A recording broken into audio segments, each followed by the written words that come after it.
అందరికీ నమస్కారం. ఈరోజు కథ. అది ఒక పల్లెటూరు. ఆ ఊర్లోకి చాలా పెద్ద కారు అలా వచ్చింది. ఊళ్ళో ఉన్న జనాలు అక్కడక్కడ గుంపులు గుంపులుగా గుమిగూడి వాళ్ళు ఏదో ముచ్చట్లు ఏదో అచ్చట్లలో మునిగిపోయి ఉన్నారు. అలా ఒక గుంపు దగ్గరికి వచ్చి ఆగింది ఆ కారు. అంత పెద్ద కారుని వాళ్ళు చూడటం అదే మొదటిసారే. ఆ కారు వైపు వాళ్ళు అలా చూస్తుండగా డ్రైవింగ్ సీట్లో ఉన్న ఒక అబ్బాయి కారు ఆపి అద్దం దించి, ఏమండి అనగానే, ఎవరు అన్నారు అక్కడున్న వాళ్ళు. రామచంద్రరావు గారి ఇల్లు ఎక్కడా అని అడిగితే, మీరెవరు, రామచంద్రరావు గారితో మీకేం పని అని అడిగితే, ఆయన ఇల్లెక్కడో తెలియాలంటే మేమెవరో చెప్పాలా అనేసరికి, చెప్పాలిగా మరి, ఇది మా ఊరు కదా, చెప్పకుండా ఎలాగ మరి అన్నారు ఆ ఊళ్ళో వాళ్ళు. అనేసరికి ఆయన పెద్దల్లుండని చెప్పరా అనే వెనక నుంచి తండ్రి అనేసరికి, ఆయన పెద్దల్లుండండి అనేసరికి, ఓ నువ్వేనా అన్న తర్వాత, ఇలా వెళ్ళాలి అని చెప్తే సరేనని అతను కార్ డ్రైవ్ చేసుకుంటూ మూవ్ అవటం మొదలుపెట్టాడు. ఈలోపు ఆ మాట కాస్త విన్న ఆ మందలో ఉన్న పాలేరు అడ్డదారిలో పడి పరిగెత్తుకుంటూ 5 నిమిషాల్లో రామచంద్రరావు వాళ్ళ ఇంటి దగ్గరికి చేరుకునేసరికి ఇంటి వసారాలో రామచంద్రరావు పడక కుర్చీలో అలా కూర్చొని ఉండేసరికి, అయ్యగారు అంటే, ఏమిట్రా అంటే, పెద్దలుడు గారంటండి పెద్ద ఖరీదైన కారులో వస్తున్నారండి, ఊళ్ళో వాళ్ళని మా నిల్లెక్కడా అని అడిగారండి అనేపాటికి ఆయన ఒక్కసారిగా అలా చూసేసరికి, ఏరా ఎక్కడున్నారు అని రామచంద్రరావు తల్లి అరుంధతి అడిగేసరికి, వచ్చేస్తారు పెద్దమ్మగారు, ఇంకొక 5 నిమిషాలు కారు కదండి, నేను అడ్డదారిలో పడి వచ్చానులేండి అనేసరికి, పనమ్మాయి ఆ మాట విని పరిగెత్తుకుంటూ వెళ్ళే లోపల ఉన్న రామచంద్రరావు భార్య కల్పనకి, అమ్మగారు పెద్దల్లుడు గారు వస్తున్నారంట అనే అదే పరుగులో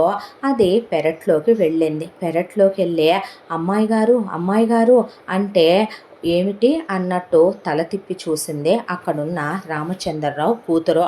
దాంతో ఆ అమ్మాయి ముఖం వైపు చూసి, పెద్దల్లుడు గారు వస్తున్నారంటండి, మన పాలేరు వచ్చి చెప్పాడు అనేసరికి ఆ అమ్మాయి పరిగెత్తుకుంటూ వచ్చి హాల్లో ఉన్న స్తంభానికి ఆనుకొని నిలబడిపోయింది. కల్పన వచ్చి గుమ్మంలో తలుపు దగ్గర నిలబడిపోయింది. రామచంద్రరావు ఒక కుర్చీలో కూర్చుంటే ఆ పక్కనే అరుగు మీద అలా అరుంధతి కూర్చొని ఉండేసరికి కారు రానే వచ్చింది. కారులో నుంచి ముందు డ్రైవింగ్ సీట్లో నుంచి వాళ్ళు పెద్ద అల్లుడు అని చెప్పబడే అల్లుడు, ఆ తర్వాత వాళ్ళ అమ్మ నాన్న ఒక చిన్న బాబుని తీసుకొని కారులో నుంచి దిగారు. అలా వీళ్ళని చూస్తున్న వాళ్ళు 4 అడుగులు ముందుకేసి, నమస్తే అంకుల్, నేను మురళీధర్ అనేసరికి, ఎంతకీ నీ పెళ్ళామేది అని అడిగాడు రామచంద్రరావు. అడిగేసరికి, అంకుల్, ఇంకా మీ మూర్ఖత్వాలు, ఇంకా మీ మొండి నమ్మకాలు, మీ ఛాందసవాదాలు, మీ మూఢనమ్మకాలు, ఇంకా మీకు కులాలు మతాలు అనే పట్టింపులు పోలేదా, ఇంకా మీరు అలాగే ఉన్నారా, మారారనుకున్నానే, ఎంతో ఆశతో వచ్చానే, ఇంకా మీరు ఇలాగే ఉన్నారా అనేసరికి రామచంద్రరావు తల్లి, ఓ అది కోపమని ఎవరన్నారో, అది మీ మీద ప్రేమ కావచ్చు, అభిమానం కావచ్చు, మమకారం కావచ్చు, అనురాగం కావచ్చు, పెద్దవాడు కదా, అన్నాళ్లుగా ప్రేమగా పెంచుకున్న కూతుర్నే ప్రేమ అనే బంధంతో నువ్వు ఇంట్లో నుంచి కన్నవాళ్ళకి సైతం చెప్పకుండా తీసుకొని వెళ్ళిపోలేదు. వెళ్ళిపోయి 4 సంవత్సరాల కాలం గడిచిపోయిందే, ఒక ఉత్తరం ముక్క, ఒక ఫోను, కనీసం కన్నవాళ్ళు ఏమైపోయారా అని కనుక్కున్నావా? రేపు నీకు ఒక ఆడపిల్ల పుట్టే, నీకు ఒక అక్క చెల్లో ఉండుంటే అలా చేయటం ఎంతవరకు భావ్యమో నీకు తెలుసుండేది కదో. కనీసం మధ్యలో నీ భార్యను తీసుకుని ఒక్కసారైనా వచ్చావా? ఒక్కసారైనా నువ్వు తనని సంతోషంగా చూసుకొని ఉండొచ్చు, ఆనందంగా చూసుకొని ఉండొచ్చు, మమ్మల్ని మరిచిపోయేంత ప్రేమాభిమానాలు పంచి ఉండొచ్చు. కానీ ఒక్కసారైనా ఇక్కడ తనకు ఒక నానమ్మ, తండ్రి, తల్లి, తోబుట్టువు ఉన్నారు. చిన్నప్పటి నుంచి అల్లారు ముద్దగా పెంచారు, కోరిందల్లా ఇచ్చారు. వాళ్ళ కన్న వాళ్ళకి కనీసం పెళ్ళయిందనే విషయం మీరెలా ఉన్నారని యోగక్షేమాలు తెలపాల్సిన అవసరం వచ్చి పెద్దవాళ్ళనే ఆశీర్వాదాలు తీసుకునే పెద్దవాళ్ళకి జరిగిన దానికి క్షమాపణ చెప్పాలని కూడా నీకు తెలీదా? నీకు మీ అమ్మా నాన్నలు వీళ్ళేగా నేర్పించలేదా అని ఆవిడ మాట్లాడేసరికి, బామ్మ నేనేం తప్పు చేశాను బామ్మ, తనేం తప్పు చేసింది బామ్మ, అందుకే అడుగుతున్నాడు మీ మామయ్య, ఏమైంది నీ భార్య, ఏది కనిపించట్లేదే, ఎక్కడుంది మీ ఆవిడ అని ఆవిడ గట్టిగానే అడిగింది. అడిగేసరికి తను లేదు, చనిపోయిందే అనేసరికి అలా నిర్ఘాంతపోయి చూస్తూ ఉండిపోయారు వాళ్ళు. ఆ తరువాత నువ్వు ఆగరా నాయనా అనే బావగారు, జరిగిన దాంట్లో వాడిని అనాల్సిన తప్పేమీ లేదు, జరిగిన దాంట్లో కారణాలేంటో జరగటానికి మీకు నాకు కూడా తెలుసు. ఇక మా వాడికి మేము మీకు చెప్పకుండా అమ్మాయిని అబ్బాయి అలా తీసుకురావటం తప్పే, కానీ వాడు అమెరికా వెళ్ళాక అమ్మాయిని పెళ్లి చేసుకున్నాడు. చేసుకున్న తర్వాత ఎంతో అన్యోన్యమైనటువంటి కాపురం. అమ్మాయి 6 నెలల కాపురంలో 3 నెలల గర్భవతి అయ్యిందే. సంవత్సరం తిరిగేసరికి ఒక పిల్లాడికి తల్లి కూడా అయ్యిందే.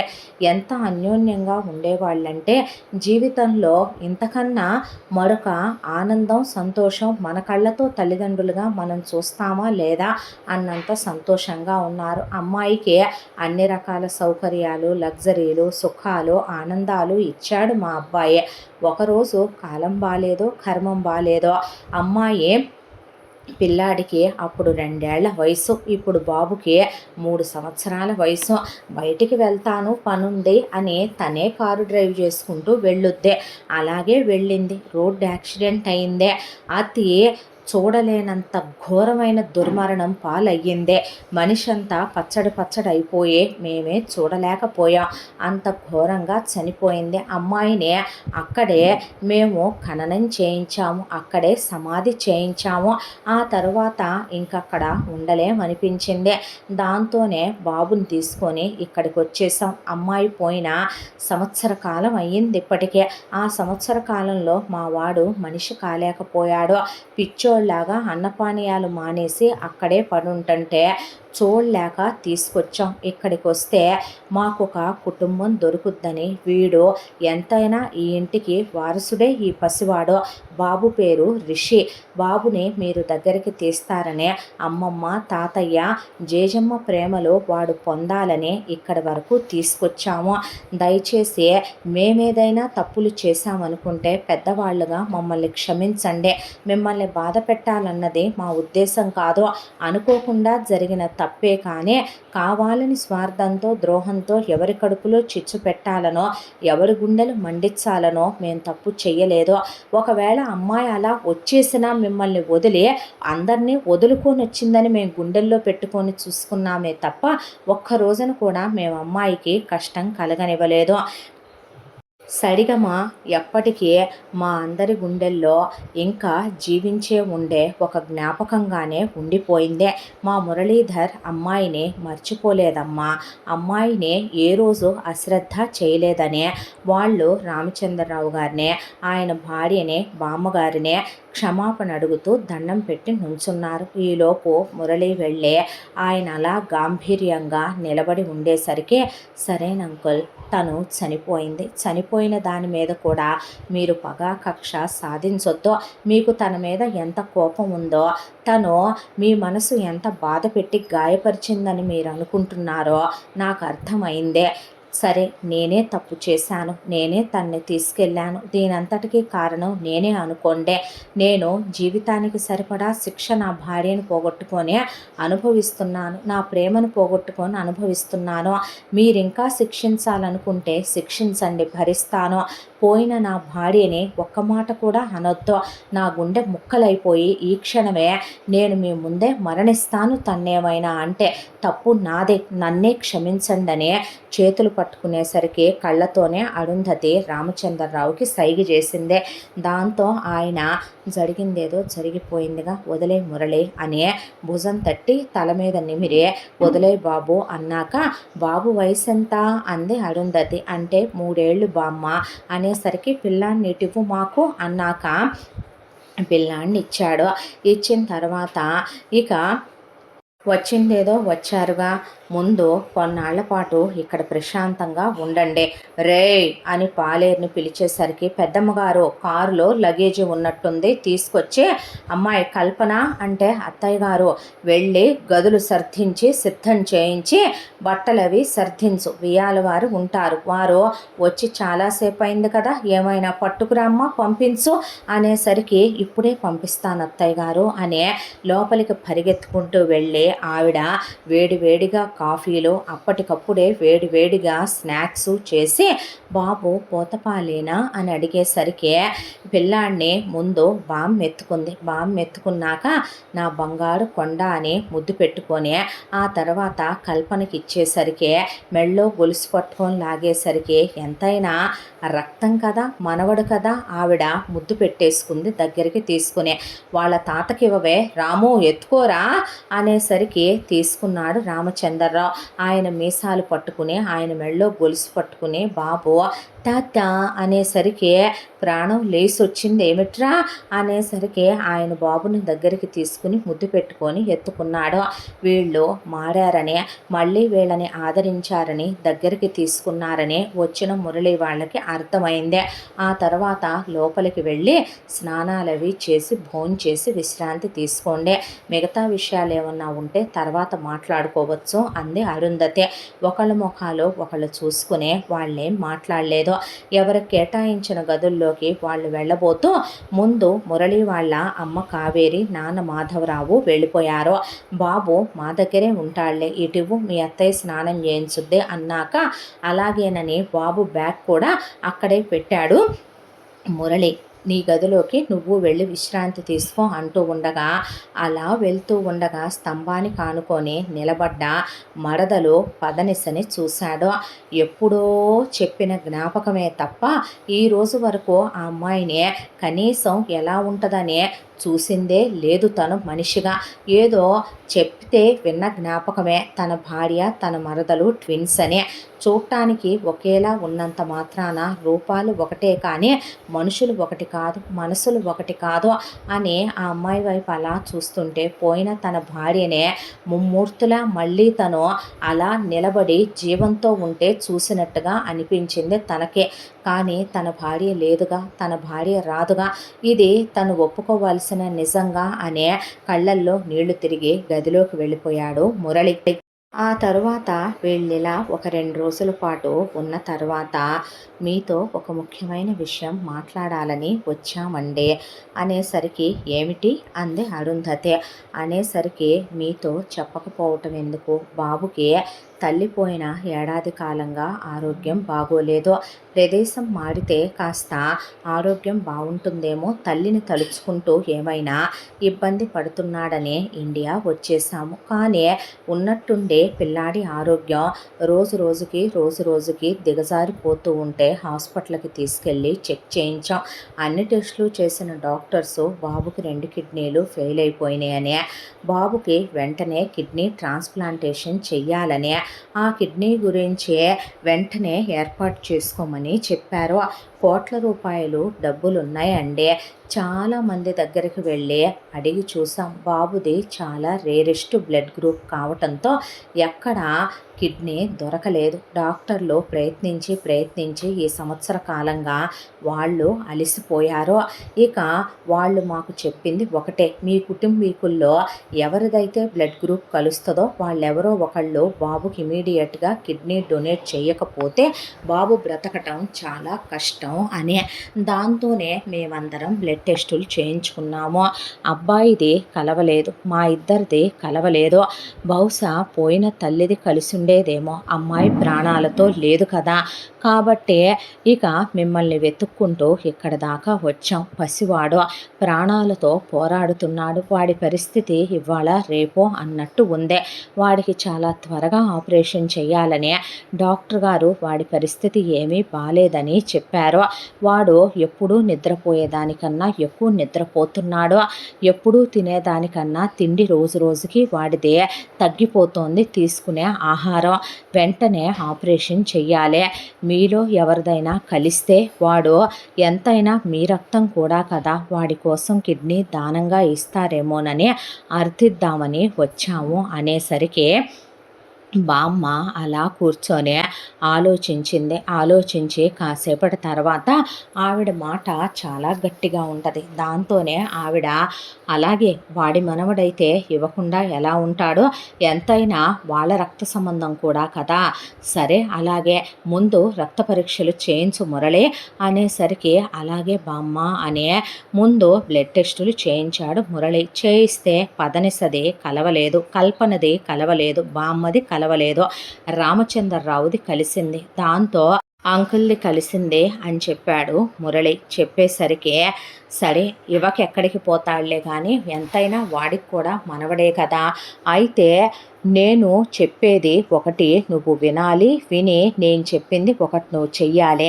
చేస్తే వాడు వెంటనే నువ్వెప్పుడైతే కనుక నేను చెప్పిన మాట విని నేను చెప్పింది చేస్తావో ఆ మరుక్షణమే వాడు ఎంతైనా నీ కొడుకు వాడి మనవడు ప్రాణం కాపాడుకోవటానికి వాడి కిడ్నీ ఇచ్చేస్తాడు అనేసరికి చెప్పు బామ్మ ఏం చేయమంటావు అనేసరికి ఏమీ లేదు, ఎటు నీ భార్య నా మనవరాలు పోయింది కాబట్టే దాని చెల్లెలు దాంతోపాటు కలిసి పుట్టిన నా ఇంకో మనవరాలు ఉంది కాబట్టి అనుకోకుండా ఒక ప్రమాదంలో దానికి గొంతు పోయిందే కాబట్టి ఇప్పుడు నువ్వు దాన్ని పెళ్లి చేసుకో అనేసరికి తనకి గొంతు అలా అయిందని నన్ను చేసుకోమంటున్నారా? అయ్యో అలాంటి ఉద్దేశం నాకు లేదు బామ్మగారు, నా స్నేహితులు చాలామంది ఉన్నారు, చాలా మంచి వాళ్ళు ఉన్నారు, అవసరమైతే నేను మాట్లాడి ఇచ్చి పెళ్లి చేస్తాను. నా భార్య సడిగమ పోయిన తర్వాత నేను అసలు పెళ్ళే చేసుకుందాం అనుకోవట్లేదు. తనని నేను అంత ప్రేమించాను, ఆరాధించాను, పూజించాను, ఇప్పటికీ తన జ్ఞాపకాలతోనే నేను బ్రతుకుతున్నాను బామ్మ. నేను ఇంకొకళ్ళని పెళ్లి చేసుకోలేను. నా మనవరాల్లో ఏదో లోపం ఉందని నిన్ను చేసుకోమంటలేదు. నీకు భార్య పోయింది కదా, నువ్వు ఇప్పుడు పెళ్లి చేసుకోవు, చేసుకోకుండా ఏం చేస్తావు? ఏంటిద్దరు అలా నుంచున్నారు శిలా విగ్రహాల్లాగా? అమ్మా నాన్నలు కదా మీరు, మీ అబ్బాయి జీవితం పతనమైపోతుంటే చూస్తూ ఊరుకుంటారా? ఎంత వయసు ఉంది మీ కొడుక్కి? నిండా ఒక 30 ఉంటాయా? 30 ఏళ్ళకే జీవితం మొత్తం అలా ఉండిపోయి పోయిన భార్యని తలుచుకుంటూ ఉండటం న్యాయమా? మీ పిల్లాడి జీవితం మీద మీకు ఆశ లేదా? ఎందుకు లేదు? ఆశగానే ఉందమ్మా అన్నారు వాళ్ళు. అనేసరికి మరి అలాంటప్పుడు చెప్పండి, ఏ మా ఇంటి పిల్లని చేసుకోవాలంటే రాసి పెట్టుండాలి, మీకు తెలీదా? మాకేం తక్కువ? కులమా, గోత్రమా, మా మనవరాలు గుణమా? ఏం తక్కువ మా ఇంటి ఆడపిల్లలకే? చదువు లేదా, సంస్కారం లేదా, వినయ విధేయతలు లేవా? ఏం లేవనే నువ్వు చాలా మాటకారివే, చాలా గట్టిగానే మాట్లాడుతున్నావు అబ్బాయి. మాటలు ఈరోజు కాసేపు ఓపెన్గా మాట్లాడుకుందాం. ఏ మా ఇంటి పిల్లనే ఓపెన్గా చెప్పాలంటే లేపికెళ్ళావు నువ్వు. లేచిపోయి పెళ్లి చేసుకున్న తర్వాత కనీసం కన్నవాళ్ళు తోబుట్టువు ఎలా ఉన్నారనే ఫోన్ చేసి ఉత్తరం రాసి ముఖం తిప్పి చూసారా మీరు? మీ ఆనందాల్లో మీ సంతోషాల్లో మీరు తేలిపోయారు. జరగరాంది జరిగింది, అది బాధాకరమైన విషయమే. అదేదో మమ్మల్ని ఇలా చేయటం వల్ల అది అనుభవించాల్సిందేలే, అందుకే జరిగిందనే ఇప్పుడు ఇక్కడ శాపనార్థాలు పెడుతూ ఎవరూ మాట్లాడటం లేదు. మళ్ళీ నువ్వు పోయి నీ పెళ్ళాం మీద కోప్పడ్డారని ఫీల్ అవుతావు కాబట్టి చెప్తున్నాను. ఇలా ఎన్నాళ్ళుంటావు నువ్వు? బాబుకి తల్లి అవసరం ఉందనో లేదా ప్రపంచం కోసమో చేసుకోమనో నేను చెప్పను. నా మనవరాలు వయసుకు వచ్చింది, నీ భార్య వయసే కదా, నువ్వు చేసుకోకుండా ఉండేటట్టయితే కనుక మీరు వెళ్ళిపోవచ్చు. మీరు అనుకున్నది మేము చేయలేము అనే పాటికే అంటే ఏంటి బామ్మ, నేను తన్ని పెళ్లి చేసుకోకపోతే బాబుకి అంకుల్ కిడ్నీ ఇవ్వరని మీరు చెప్తున్నారా అనేసరికి నువ్వేమైనా అనుకోయ్యా, మొహమాటం లేకుండా చెప్తున్నాను. అయినా ఏం బాధ, ఏం నొప్పి నీకు? చూడటానికి ఇద్దరి రూపం ఒకటే, కానీ మనుషులు వేరు, మనసులు వేరు కదా. మనం అనుకుంటే మనుషులు మనవాళ్ళు అవుతారు, మనసులు మనయే అవుతాయి. ఏ ఒకళ్ళనే ప్రేమించగలవా నువ్వు? అదే ప్రేమ మరొకళ్ళకి ఇవ్వలేవా నువ్వు? అప్పుడు అది స్వార్థం అవదా? పోయిన వాళ్ళ జ్ఞాపకాలతో బ్రతికేస్తానని మీ అమ్మా నాన్నల ముందు నువ్విలా ఒంటికాయ సొంటి కొమ్ములాగా తిరగటం బాగుందా మీ అమ్మా నాన్నలకి అనేపాటికి వాళ్ళు ఉలిక్కి పడ్డారు. ఆలోచించుకోండి, ఆలోచించుకొని మీకు 2 రోజులు టైం ఇస్తాను, నిర్ణయం తీసుకోండి, ఆ తర్వాత మీ ఇష్టం. ఈరోజు మీ అవసరం ఉంది కాబట్టి మీ అవసరానికి మమ్మల్ని వెతుక్కుంటూ వచ్చారన్నదే మీరు ఒప్పుకోవాల్సిన నిజం.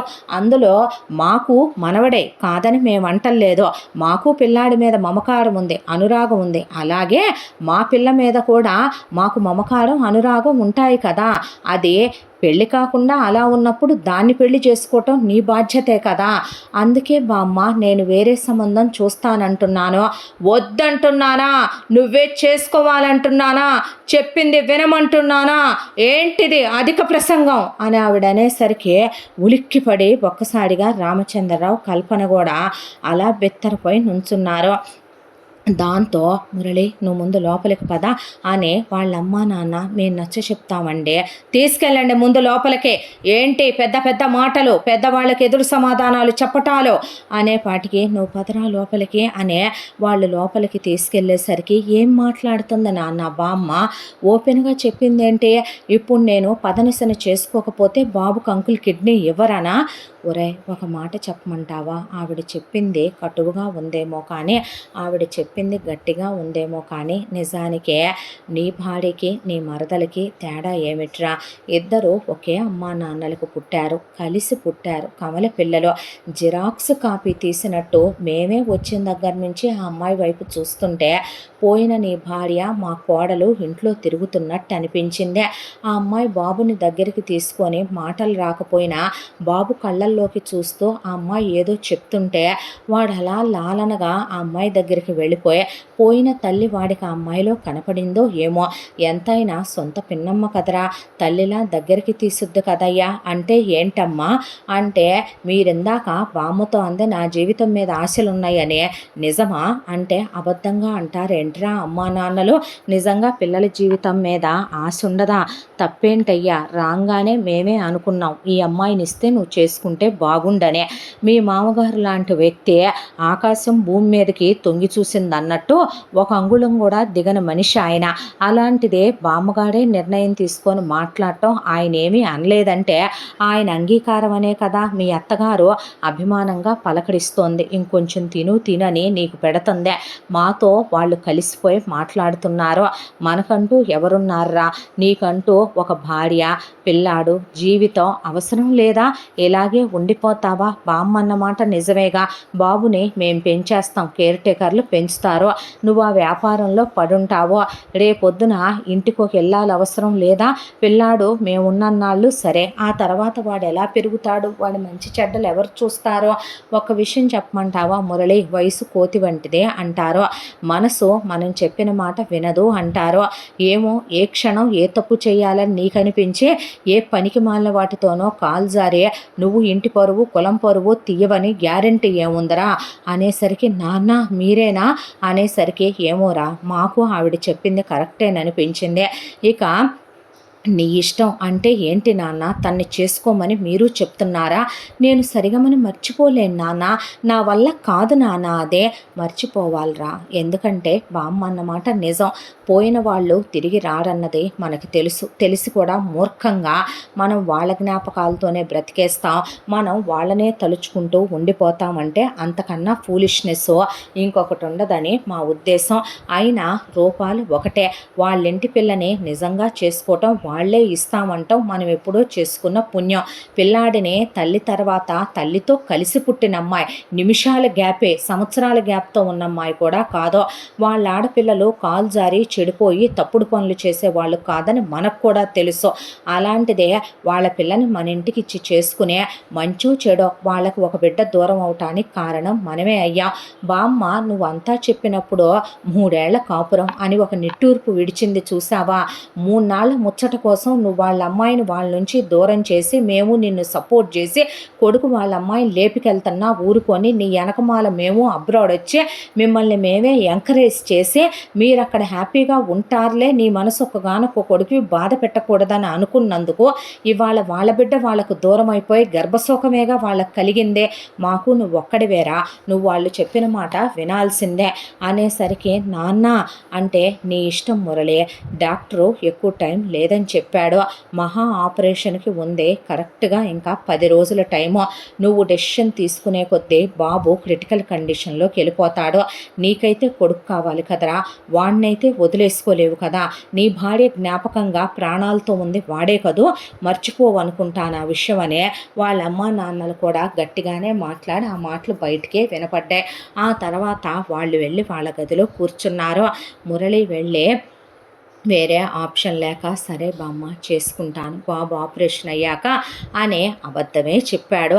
ఆ విషయం మురళి చెప్పే మాటల్లో బామ్మ అనుభవంతో ఉన్న మనిషి బాగా గ్రహించి లేచి నిలబడే, ఒరే మనవడా ఒక విషయం చెప్పనా, నా నెరిసిపోయిన తల మీద ఎంట్రుకలంత ఉంటుందంటరా నీ వయసు అనేసరికి బిత్తరపోయి చూశాడు.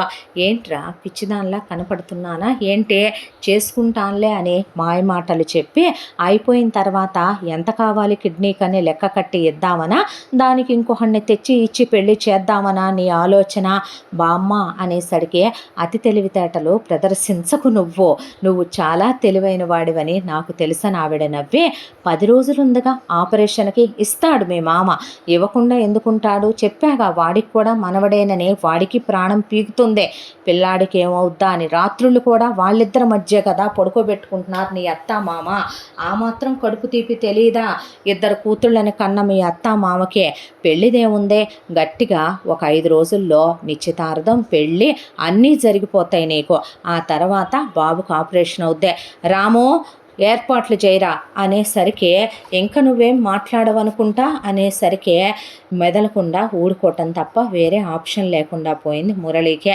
వెంటనే పసుపులు దంచేసే, వెంటనే షాపింగులు చేసేసే, అక్కడికక్కడే గోరింటాకులు గాజులు పెట్టటాలు, పల్లెటూరు కాబట్టి నలుగులేయటం, పసుపులు రాయటం, ఆ తర్వాత ఫోటోలు తీయించటం, నిశ్చితాంబూలాలు మార్చుకోవటం, కరెక్ట్గా బామ్మన్నట్టు 5వ రోజున పెళ్ళి జరిగిపోయింది. ఆ తర్వాత ఆ అమ్మాయి మెళ్ళలో తాళి కట్టడం, ఆ అమ్మాయి భార్య అయిపోవటం జరిగిపోయింది. అలా ఆ అమ్మాయి కళ్ళల్లోకి చూస్తే బాధ అనిపించిందే. నోరు లేని పిల్ల, తను తప్పు చేస్తున్నాడా, చేసేసాడు, ఇంకా చెయ్యటం ఏంటి, బాబు కోసం అనుకోవాలా, తన కోసమే అనుకోవాలా, వీళ్ళకి భయపడి అనుకోవాలా, తనకు ఇంకొక ఆప్షన్ లేకని అనుకోవాలా అని తను ఆలోచిస్తూ ఉండగా, మరి అతిగా ఆలోచించకు మనవడో, ఆరోగ్యం దెబ్బతింటదే, నీ ఆరోగ్యం కులాసాగా ఉండాలి కదో అని ఆవిడ అనేస్తే బామ్మ అంత గట్టిగా ఎలా మాట్లాడగలుగుద్దో ఏంటో అని మామగారి గాంభీర్యం మౌనం, అత్తగారు గాంభీర్యం ఆవిడదొక మౌనం. బామ్మ అసలు అలా ఏదైనా మాట చెప్తే ఆంబులం కొట్టేసినట్టు ఉంటుంది బామ్మదే. ఇక ఏమీ మాట్లాడలా. ఆ తర్వాత హాస్పిటల్కి వెళ్ళటం, అన్ని టెస్టులు బాబుతో పాటు రామచంద్రరావుకి చేయటం, ఇతని ఒక కిడ్నీ చాలా హెల్తీగా ఉన్నాయి, 2 కిడ్నీలను తీసి బాబుకు పెట్టేయటం, ఆ తర్వాత బాబు పర్ఫెక్ట్లీ ఆల్ రైట్గా ఉన్నాడని, ఇక ఎలాంటి ప్రాబ్లం ఉండదని, చాలా జాగ్రత్తగా చూసుకోవాలి మీరు ఒక 1 నెల రోజుల పాటు, తర్వాత బాబు నార్మల్ అయిపోతాడని ఒక 15 రోజులు హాస్పిటల్లో ఉంచి డాక్టర్స్ డిశ్చార్జ్ చేయటం కూడా అయిపోయింది. ఆ తర్వాత మామగారి దగ్గరికి వచ్చి కళ్ళల్లో నీళ్లతో, బాబు నాకు దూరం అయిపోతాడేమో, సరిగమ జ్ఞాపకంగా మా ప్రేమ గుర్తుగా ఉన్న వాడికి ఏమవుతోనని ఈ సంవత్సర కాలంగా నిద్రాహారాలు లేవు అంకుల్, నేనెంత నరకం అనిపించానో నాకే తెలుసు అత్తయ్య మా అమ్మ అని ఆయన చేతులు పట్టుకొని, మీ రుణం ఈ జన్మకి తీర్చుకోలేనంటే తీర్చుకుందోలే, రేపు నీ భార్య కూడా ఒకళ్ళో ఇద్దరో పుట్టి మీ అత్తయ్య మావయ్య ఒళ్ళో వేస్తే వాడికి కూడా తోడుంటారు అన్న చెల్లెళ్ళో అక్కదమ్ములో, తీర్చుకోకుండా ఎలా ఉంటావు, రుణం అన్న తర్వాత దీనికే రుణాలు అనేసుకుంటే ఎలాగో అని బామ్మ అనేసరికి గొంతులో పచ్చి వెలక్కాయ అడ్డుపడ్డట్టు అనిపించింది మురళికి. ఎందులో నుంచైనా బామ్మ తనకు కావలసిందే అలా ముద్రగుద్దినట్టు చెప్పేస్తుంది అనిపించే 1 నెల రోజుల పాటు వాళ్ళింట్లోనే ఉంచుకుని బాబుని చాలా కేర్ఫుల్గా చూసుకునే, బాబు పూర్తిగా కోలుకున్నాడని డాక్టర్లు చెప్పిన తర్వాత, ఇప్పుడు నీ కొడుక్కి పూర్తిగా నయమైంది, పూర్తిగా కోలుకున్నాడు కదా, ఈ రాత్రికి శోభనం ఏర్పాటు చేస్తున్నాను, వెళ్ళి సంతోషంగా సరదాగా జరిగినవన్నీ మర్చిపోయి, ఇప్పుడు బాబు కూడా ఆరోగ్యంగా ఉన్నాడు కాబట్టి సంతోషంగా భార్యతో గడుపు, మళ్ళీ జీవితాన్ని కొత్తగా మొదలుపెట్టు, అదే న్యూ బిగినింగ్ అనేసరికి బామ్మ వైపు అలా చూస్తే, నాకు ఇంగ్లీష్ రాదనుకున్నావా ఏంటి, నేను చదువుకున్నానులే ఆ రోజుల్లో అనేపాటికి వాళ్ళ అమ్మ నాన్న కూడా అలా చూశారు. ఇలాంటి బామ్మలు ఇంటికొకళ్ళుంటే కష్టం, ఊరికొకళ్ళు ఉండటమే కష్టం. నాలాంటి వాళ్ళు లక్షకొకళ్ళు ఉంటారు. ఎందుకంటే నాలాంటి వాళ్ళు ప్రతి ఇంట్లో ఉంటే ప్రతి ఇల్లు బాగుపడిపోద్దిగా. అందుకే దేవుడు అంత త్వరగా నాలాంటి వాళ్ళనే తయారు చేయలే ఎక్కువ మందిని అనేసింది ఆవిడ. శోభనం గది రెడీ చేయించి ముందు నువ్వు వెళ్ళని గదిలోకి పంపారు మురళిని. తర్వాత పదనిసని రెడీ చేసి గదిలోకి పంపించారు. ఆ అమ్మాయి వైపు చూసి పాల గ్లాస్ తీసుకొని వస్తే తన భార్యే వచ్చినట్టు అనిపించింది. అలాగని ఆ అమ్మాయిని తను ముట్టుకోలేడు, పోయిన తన భార్యను తను మర్చిపోలేడు. లోకం ఏమనుకున్నా, కుటుంబం ఏమనుకున్నా, తన అమ్మా నాన్నలు ఎంత నచ్చ చెప్పినా, బామ్మ ఎంత గట్టిగా చెప్పినా, అత్తమామలు మౌనంలో యుద్ధం చేస్తూ చెప్పినా బాబుకి తల్లి కావాలనో తను ఇలాంటి వాటికి వంగిపోలేడు. తనకి భార్యగా తను ఆమెతో పడక పంచుకోవటం జరగని పని అనే దాంతో ఆమె దగ్గరకు వచ్చి, తప్పుగా అనుకోకో, నేను ఇప్పుడే దేనికి రెడీగా లేను పదనిసా అనేసరికి కళ్ళెత్తి అతని వైపు అలా చూసి, పర్వాలేదు అని ఆ అమ్మాయి పాల గ్లాస్ పక్కన పెట్టి పడుకోమని అతనికి సైగలతో చెప్పి వెళ్ళి అమ్మాయి నగలన్నీ తీసేసి వెళ్ళి అలా పడుకుంది. ఆ అమ్మాయి వైపు చూస్తూ ఆ అమ్మాయి నిద్రపోయింది, కానీ తనకి నిద్ర పట్టట్లేదు. పడుకుంటే కళ్ళు మూసుకున్నాడు. కళ్ళు మూసుకుంటే పోయిన భార్య, తన ప్రేమ, తమ పెళ్ళి, భార్య కడుపుతో ఉన్న క్షణాలు, బాబు పుట్టడం, ఆమె చనిపోయిన క్షణాలు, ఇక్కడికి రావటం, బాబుకి ప్రాబ్లం రావటం, ఇవన్నీ ఒక్కసారిగా కళ్ళ ముందు మెదిలే కళ్ళల్లో నుంచి నీళ్లు కారిపోవటం మొదలైందే. ఆ తర్వాత ఒక్కసారిగా భార్యను చూసిన తొలి రోజు తన కళ్ళల్లో అలా జ్ఞాపకం వచ్చే గతంలోకి వెళ్ళిపోయాడు మురళి. మురళీధర్ వాళ్ళ తాతగారి పేరు మురళీధర్రావు. ఆయనకి సంగీతం అంటే చెవి కోసుకునేంత పిచ్చే. చిన్నప్పటి నుంచే ఆయన సంగీతం నేర్చుకోవటం, ఆ తర్వాత ఆయన పెరిగి పెద్దవాడైన తర్వాత వ్యవసాయం మీద మక్కువ లేకపోవటం, సంగీతాన్ని, గాయకుల్ని ఎలాగైనా రాణింపచేసే మన భారతదేశ సంగీత చరిత్రని నలువైపులా కూడా, నలుదిశలా కూడా అందరూ తెలుసుకోవాలంటే అది ఒక సంగీతంతోనే సాధ్యం. అది కూడా మనుషులకి రిలాక్సేషన్ దగ్గర నుంచి అన్నింటినీ కలిగించగలదు. సంగీతంలో ఒక మహిమ ఉంటుంది, మాయ ఉంటుంది అనుకునే వ్యక్తి ఆయన. రోగాలు కూడా తగ్గుతాయంట సంగీతంతో, రాళ్ళు కూడా కరుగుతాయంట, వర్షాలే పడతాయంట అని నమ్మే వ్యక్తి ఆయన. దాంతో ఆయన ఉన్న ఆస్తిలో నుంచి సగం అమ్మి సిటీకి వచ్చి ఒక ఆడియో కంపెనీ స్టార్ట్ చేశాడు.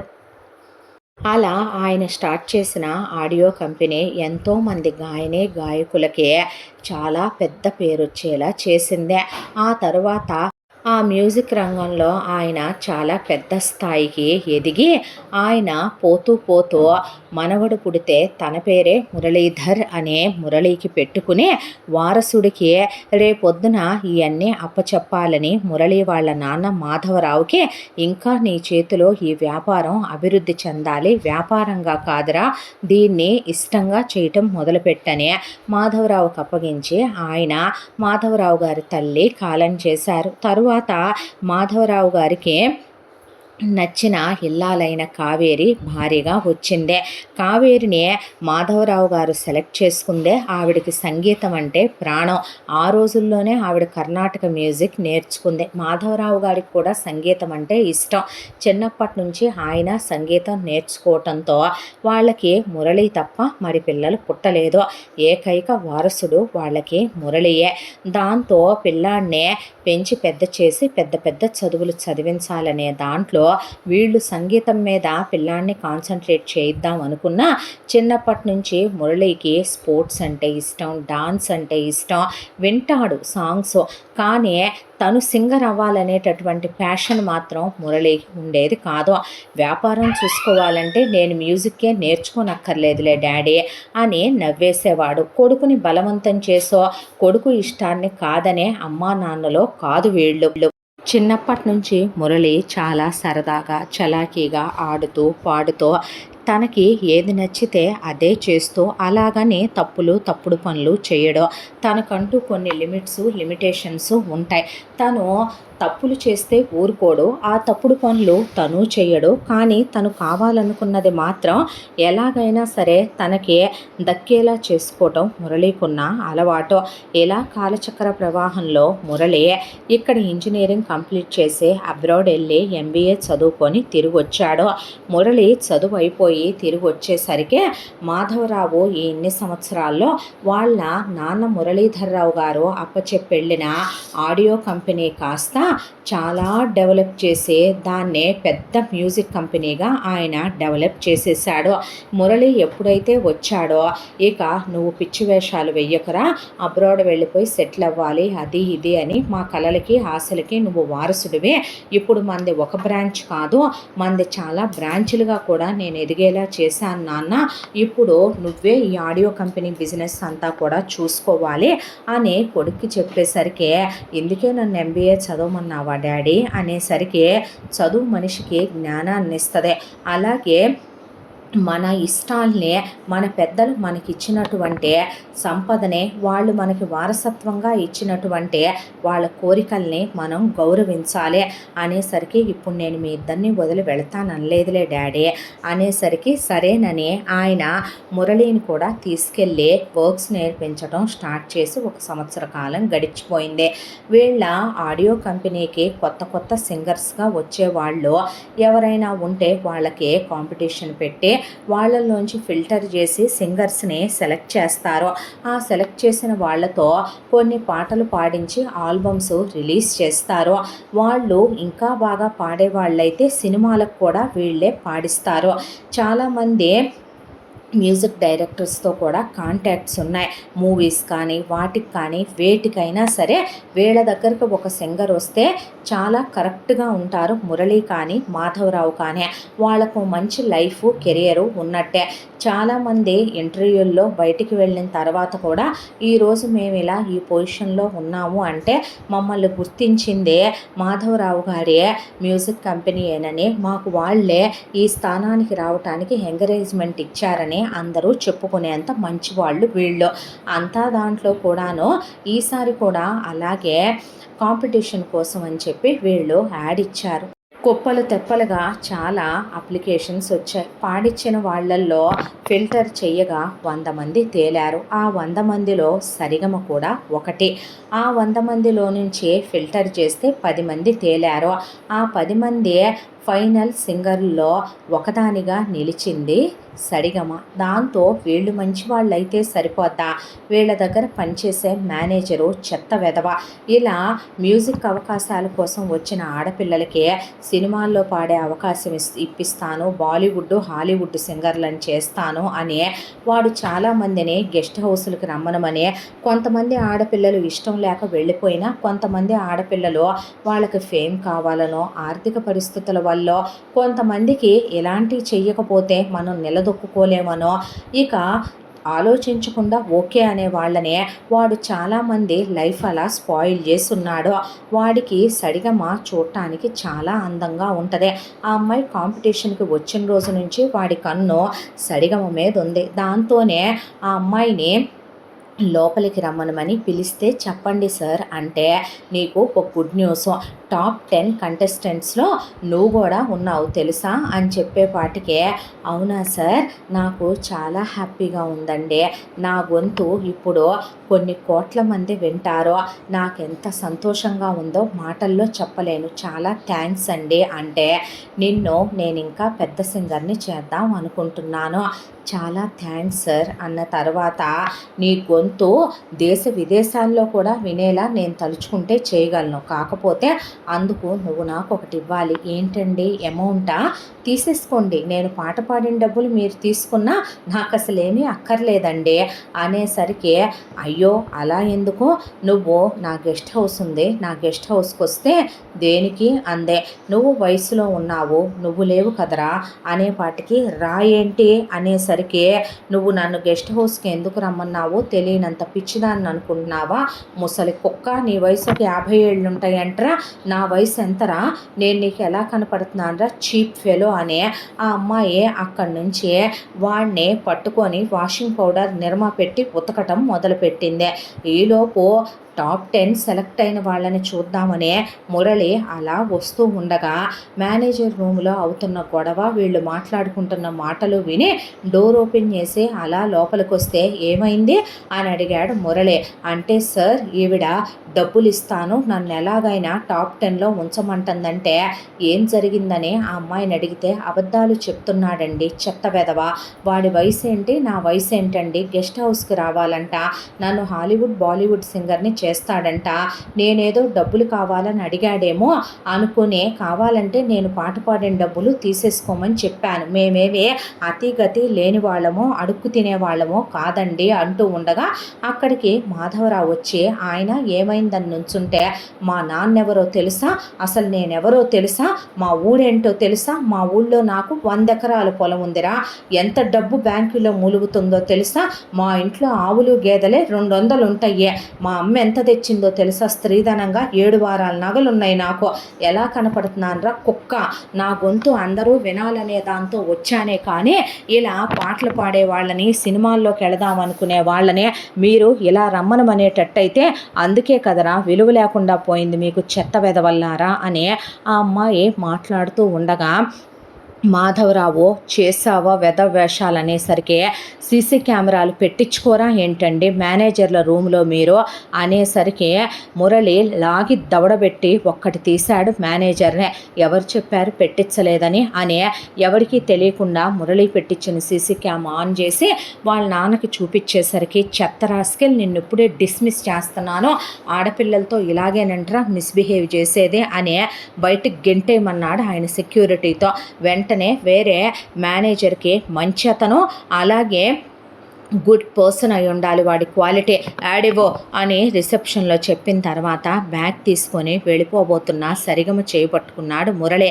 ఆ అమ్మాయి కస్సుమని వెనక్కి తిరిగి చూస్తే నేను గుడ్ ఇంటెన్షన్తోనే పట్టుకున్నాను, తప్పుగా అనుకోకు, ఎందుకు అలా చూస్తావు, ఏదో ఒకే ఏజ్ వాళ్ళం కదా అని పట్టుకున్నాను, నీకన్నా మహా అయితే 2 years పెద్దుంటానేమో, నేనేం మా నాన్న ఏజ్ కాదులే అనేసరికి అమ్మ ఐఎమ్ సారీ, మా కంపెనీ తరపున నేనే క్షమాపణలు చెప్తున్నానంటే పర్లేదండి అన్న తర్వాత అవును వచ్చిన దానివి పాడకుండానే వెళ్ళిపోతున్నావే, వద్దులేండి ఇప్పటికీ జరిగింది చాలు అనేసరికి అయ్యో అలాంటివి జరిగింది కాబట్టేగా వాణ్ణే నాన్నగారు కోప్పడ్డారు, ఇప్పటికిప్పుడే డిస్మిస్ చేసి తీసేసాము, నీ మాటే నమ్మాం కదూ, విలువిచ్చాం కదూ, నువ్వు మంచి సింగర్వి కాబట్టే నీ వాయిస్ బాగుంది కాబట్టే కదా నువ్వు టాప్ 10లోకి వచ్చావో, నువ్వు ఇంకా మంచిగా పాడితే టాప్ 1లో కూడా వెళ్ళొచ్చు కదూ, నువ్వు ఇలా వెళ్ళిపోతానంటాం కరెక్ట్ కాదేమో కదో, నీ గొంతు అందరూ వినాలనే దాంతో వచ్చాననే కదా నువ్వు చెప్తున్నావో, మరి అలాంటిది ఎందుకు వెళ్ళిపోతావో,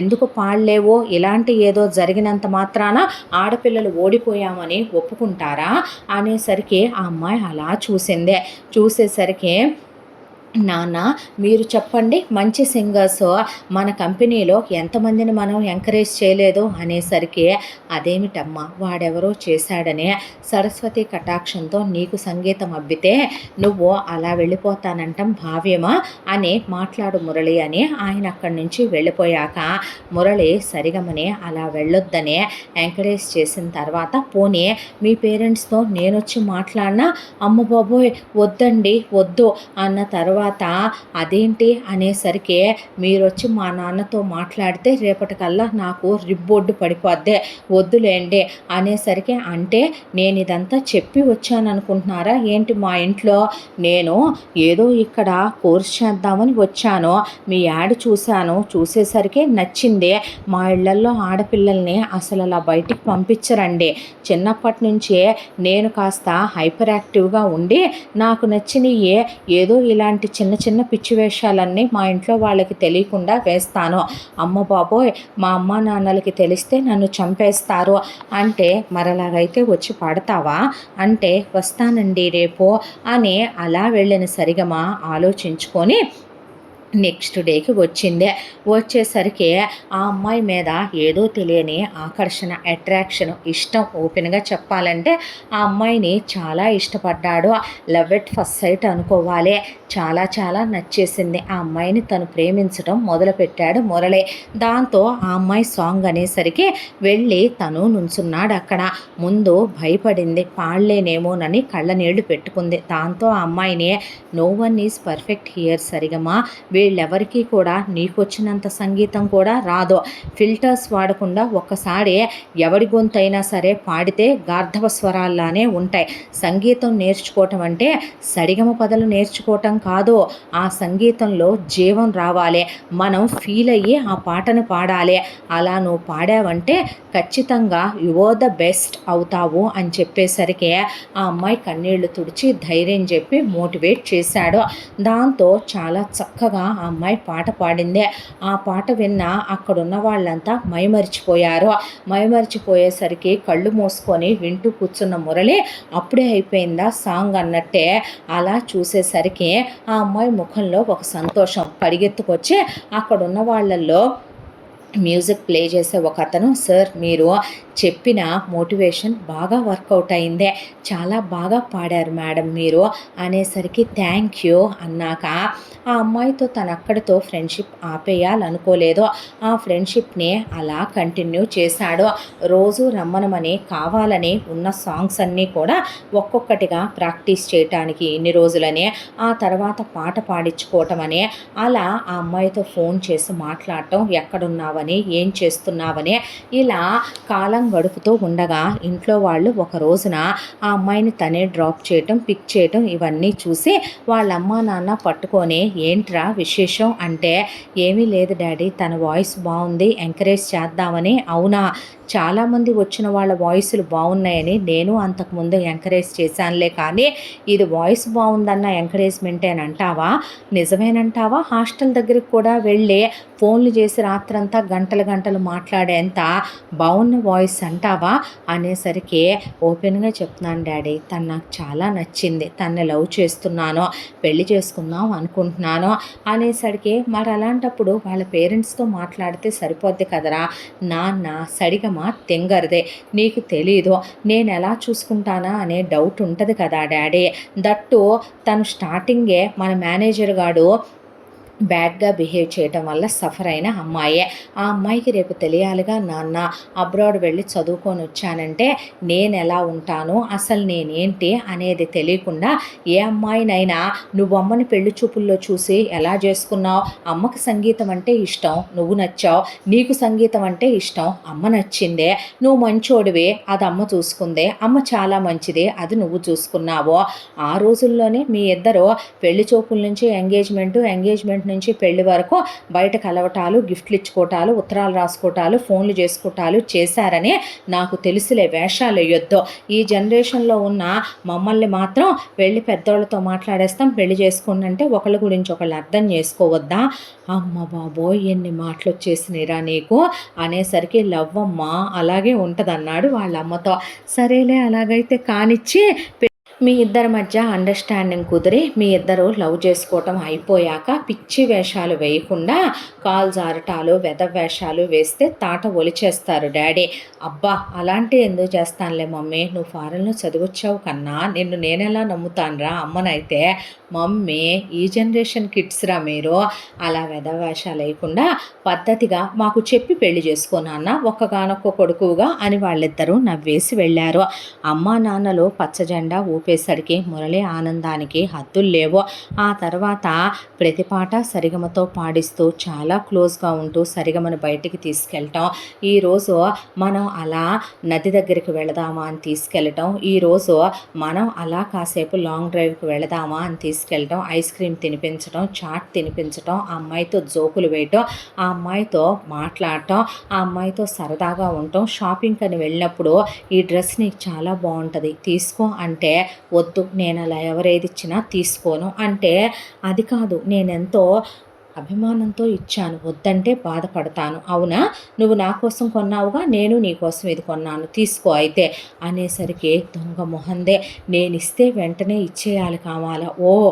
నా దగ్గర గిఫ్ట్‌లు తీసుకోలేదా అని అబ్బాయిలు దెప్పుతారు కదా! అలా నేను దెప్పుతాననుకుందేమో అన్న తర్వాత ఒక రోజున ఐస్ క్రీమ్ తింటూ ఉండగా సరిగమా నీకు నేనంటే ఇష్టమేనా? ఇష్టమే ఒక ఫ్రెండ్‌గా అని లేచి వెళ్ళిపోతే దొంగ మొహంది నేనంత క్లోజ్‌గా ఉంటుంటే దీనికి తెలియట్లేదా?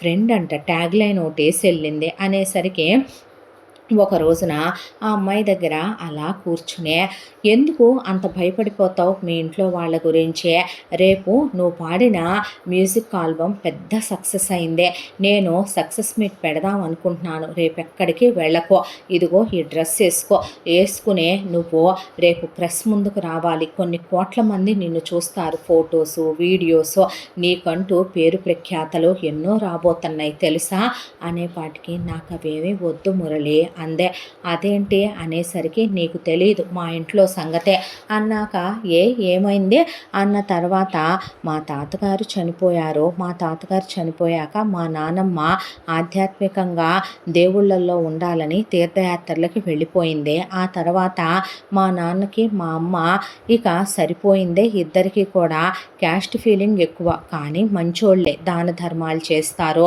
ఎన్నో సామూహిక వివాహాలు చేస్తాడు ధాన్యం రాగానే ముందు పేదలకే 100 బస్తాల ధాన్యం పోస్తాడు మా నాన్న అన్ని విషయాల్లో కరెక్ట్గానే ఉంటాడా చిన్నప్పటి నుంచే ఆడపిల్లలవనో ఏమో కానీ చుట్టుపక్కల వాళ్ళు బంధువులు అన్నారనో కానీ ఓవర్ స్ట్రిక్ట్గా పెంచేసే అస్సలు తలెత్తనివ్వరు ఇంటి దగ్గర తలదించితే స్కూల్లో తలదించితే ఇంటి దగ్గర ఎత్తాలే నాకు ఒక చెల్లి ఉంది పదనిస దాని పేరు కలిసి పుట్టాం ట్విన్స్ మేమిద్దరం నా చెల్లెలంటే నాకు పంచ ప్రాణాలు ఈ ప్రపంచంలో నాకు బెస్ట్ ఫ్రెండ్ ఎవరైనా ఉన్నారంటే నా చెల్లె చిన్నప్పటి నుంచి నేను అదే ఎంత జస్ట్ కొన్ని సెకండ్స్ గ్యాప్తోనే పుట్టేశాము అయినా అదంటే నాకు ఎంతో ఇష్టం ఎంతో ప్రాణం దాన్ని నేనే పెంచుకున్నాను అదంటే నాకు పంచ ప్రాణాలు చిన్నప్పటి నుంచి నాకు మ్యూజిక్ అంటే ఇష్టం దాంతో స్కూల్ బంక్ కొట్టేసి ఇంట్లో డబ్బులు కొట్టేసి నేను సంగీతం నేర్చుకున్నాను నచ్చిన సినిమా చూడాలి నచ్చిన తిండి తినాలి నచ్చిన బట్టలు కట్టుకోవాలి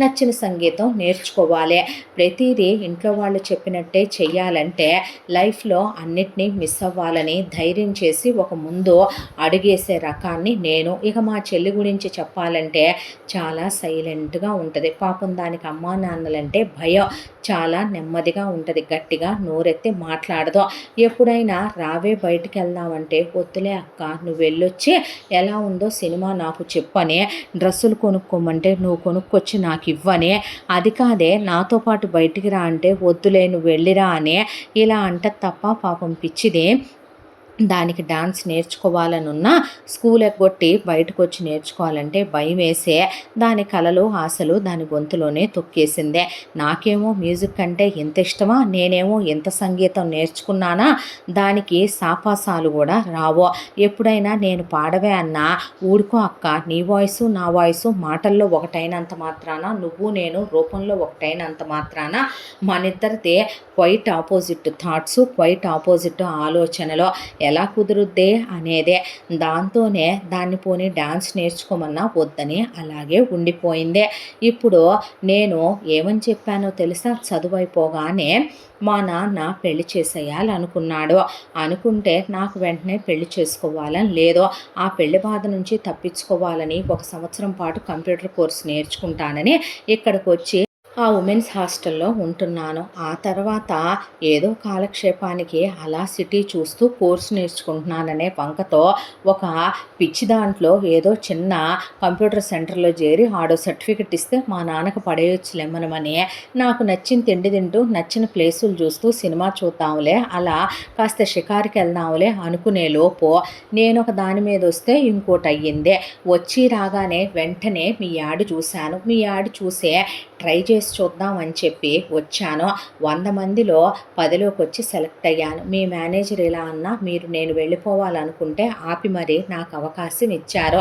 దాంతో ఒక మంచి సింగర్ని అయ్యాను. ఎంతమంది నా గొంతు వింటున్నారు, నాకు అది చాలండి.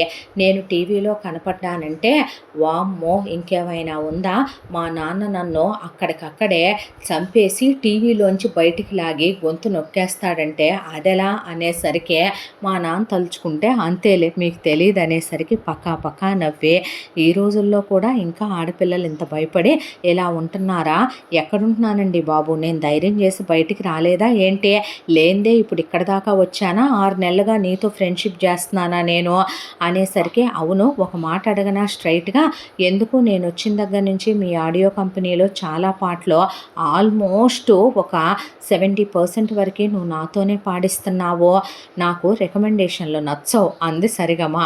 ఓసి దీని బడాయో అని నవ్వుకొని, ఆ తర్వాత ఎందుకు పాడిస్తున్నానో నీకు తెలీదా, ఏమో ఎందుకు పాడిస్తున్నావో, నా వాయిస్కి నువ్వు ఫ్యాన్ అయ్యావేమో అన్న తర్వాత ఏసీ కూడా అయ్యాలే అని ఆ అమ్మాయి ఎన్నాళ్ళుంటాను ఇక్కడ, మహా 1 ఇయర్, ఈ 1 ఇయర్లో నువ్వు ఫ్యాన్ అయినా ఏసీ అయినా నువ్వు ఏమైనా ఆ తర్వాత నేను ఇంటికి వెళ్ళక తప్పదు, ఆ తర్వాత పిప్పి డుమ్ డుమ్ డుమ్ అని మా నాన్న ఎవడో ఒకరిని కట్టబెడితే చేసుకొని ఏ అబ్రాడో ఇద్దామనో, లేకపోతే ఏ పల్లెటూరులో వ్యవసాయదారుడికో ఏ ఉద్యోగం చేసేవాడినో ఒకరిని సెలెక్ట్ చేస్తాడో ఆని చేసుకొని వెళ్ళాలి నేను మా చెల్లె అని నవ్వేసింది సరిగమ. ఇంటికి వచ్చాక మురళి ఆ విషయాన్ని చాలా సీరియస్గా ఆలోచించాడు.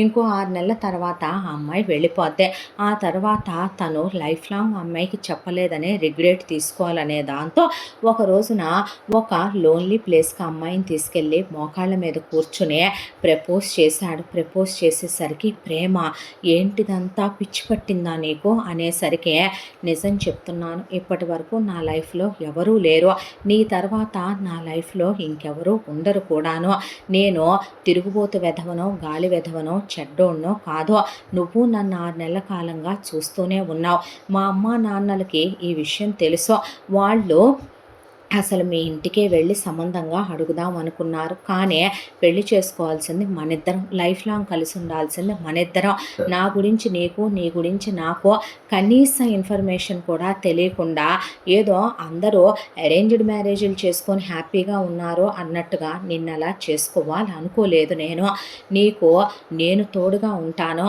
నువ్వు నాతో కలిసి ఇక నుంచి అడుగు ఎత్తుగానే కెరియర్ పరంగా నీ సింగింగ్ ఆగిపోకూడదు, అది నీ డ్రీమ్ అని నాకు తెలుసు, ఈ రోజుల్లో ఆడపిల్లలు నీలా ఉండట్లేదో, రాకెట్లు తోలుతున్నారు కానీ ఒక అడుగు ముందుకేసి ధైర్యంగా ఇక్కడి దాకా వచ్చావు, నీ అడుగు ఇక్కడితో ఆగిపోకూడదు, నేనున్నాను నిన్ను ముందుకు నడిపించుకు వెళ్ళటానికే, నేనున్నాను నిన్ను మోసుకెళ్ళటానికే, నీ పేరు నలుదిశలా మారుమోగిపోయేలా నేను చేస్తాను, నేను ఎంకరేజ్ చేస్తాను, నేను సపోర్ట్ చేస్తాను, మనం పెళ్ళవగానే వెంటనే పిల్లల్ని కూడా కనొద్దు, ముందు నీకంటూ నీ కెరియర్లో ఒక మంచి స్థితి వచ్చాక అప్పుడు ఆలోచించుకుందాం, నేను ఎంత ప్రేమిస్తున్నానో మాటల్లో చెప్పలేనని గుండెల మీద ఆ అమ్మాయి పేరు సరిగమా అనే టాటూ వేయించుకుంది. చూపించేసరికి ఉలిక్కి పడింది ఆ అమ్మాయే.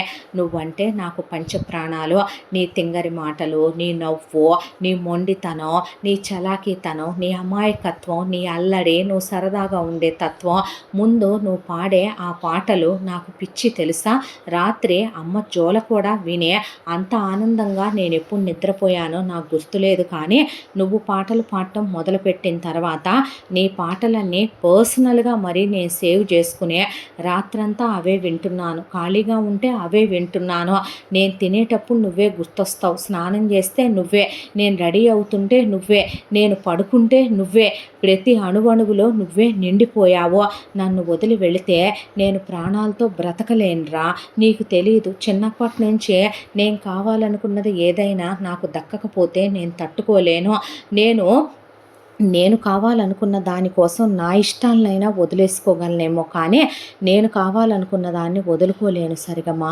అనేసరికి, నాన్నేమంటాడో, అవును మీ క్యాస్ట్ ఏంటి అడగొచ్చే నువ్వు అనేసరికి, అబ్బా క్యాస్ట్ ఫీలింగ్తో కాదులే బాబు అనేసరికి ఇది అన్నాడు. అనేసరికి మీ క్యాస్టు మా క్యాస్టు దగ్గర దగ్గరగానే ఉన్నాయి, కానీ ఒకటి కాదంటాడేమో నాన్న అనేసరికి అసలు నీకు ఆ టెన్షనే వద్దు.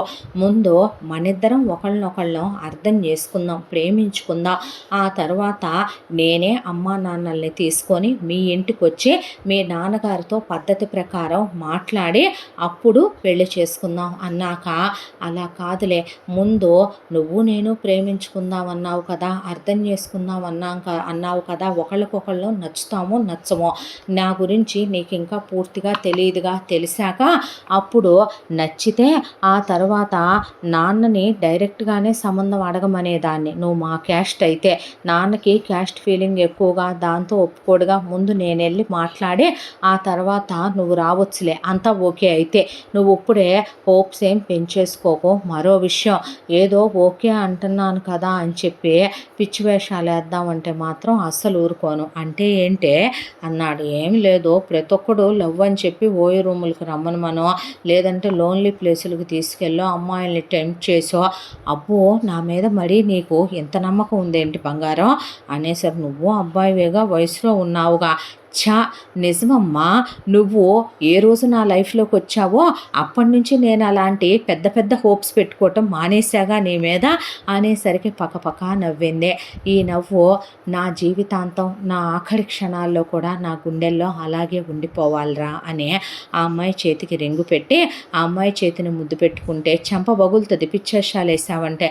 లవ్ అన్నాక హగ్గులు ఉంటాయే పిచ్చిదానా, లవ్ అన్నాక కిస్సులు ఉంటాయే, కిస్సులు కూడా ఉంటాయా అనేసరికి చేతి మీద ముద్దేనమ్మా అని హక్ చేసుకుంటే, ఇదిగో ఇలాంటి వేషాలు వేసావంటే అబ్బాయి నేను ఊరుకోను, వెయ్యంలే అమ్మాయి పద అని చెప్పి అక్కడి నుంచి తీసుకెళ్ళాడు. ఆ రోజు నుంచే ఇద్దరు ఇంకొక 6 నెలల కాలం ఒక లవర్స్ మధ్య ఏమేమి ఉంటాయో, లాంగ్ డ్రైవ్లు, బైక్ డ్రైవ్లు, ఆ తర్వాత ఆ అమ్మాయి కోసం డ్రెస్సులు కొనివ్వటం, గిఫ్ట్లు కొనివ్వటం, మధ్య మధ్యలో నెలకి 2 సార్లు ఖచ్చితంగా ఊరు వెళ్ళి రావాలి సరిగమ. 6 నెలల క్రితం నుంచి వెళ్ళొస్తుంది. ఇప్పుడు వీళ్ళ లవ్ ఓకే అయిన తర్వాత కూడా వెళ్ళాలా అంటే వెళ్ళాలి వెళ్ళాలి, నాన్న ఊరుకోరు అని. మా అమ్మ నాన్న మంచోళ్ళే, కాకపోతే కొంచెం తెక్కోళ్ళు అన్నాక మా చెల్లి చాలా సాఫ్ట్, నాలా కాదు, ప్రతిదానికి సైలెంట్గా ఉంటుంది. నువ్వు గయ్యాళి దానివిగా, దాని మాటలు కూడా నువ్వే మాట్లాడుతున్నావని అలా ఉంటుందేమోలే. చా, నేను గయ్యాలి దాన్న, నువ్వు అలా ఉన్నా ముద్దుగానే ఉంటావులే బంగారం అనేసరికి నేనుండి నా విలువ తెలియట్లేదు, అదే నేను లేకుండా పోయాననుకో, ఇంకోసారి ఈ మాట అన్నావంటే చెంప పగలగొడతాను. తిట్టావా నువ్వు నన్ను, ఎందుకు వస్తుంది పద్దాక నీకు ఆ మాట? నేను నీకు దూరం అయితే తెలుస్తుంది, నేను చచ్చిపోతే తెలుస్తుంది, నేను లేకపోతే అప్పుడు నన్ను తలుచుకుంటావు చూడు, నువ్వు బాధపడతావు చూడు, నువ్వు పిచ్చి పట్టిందా?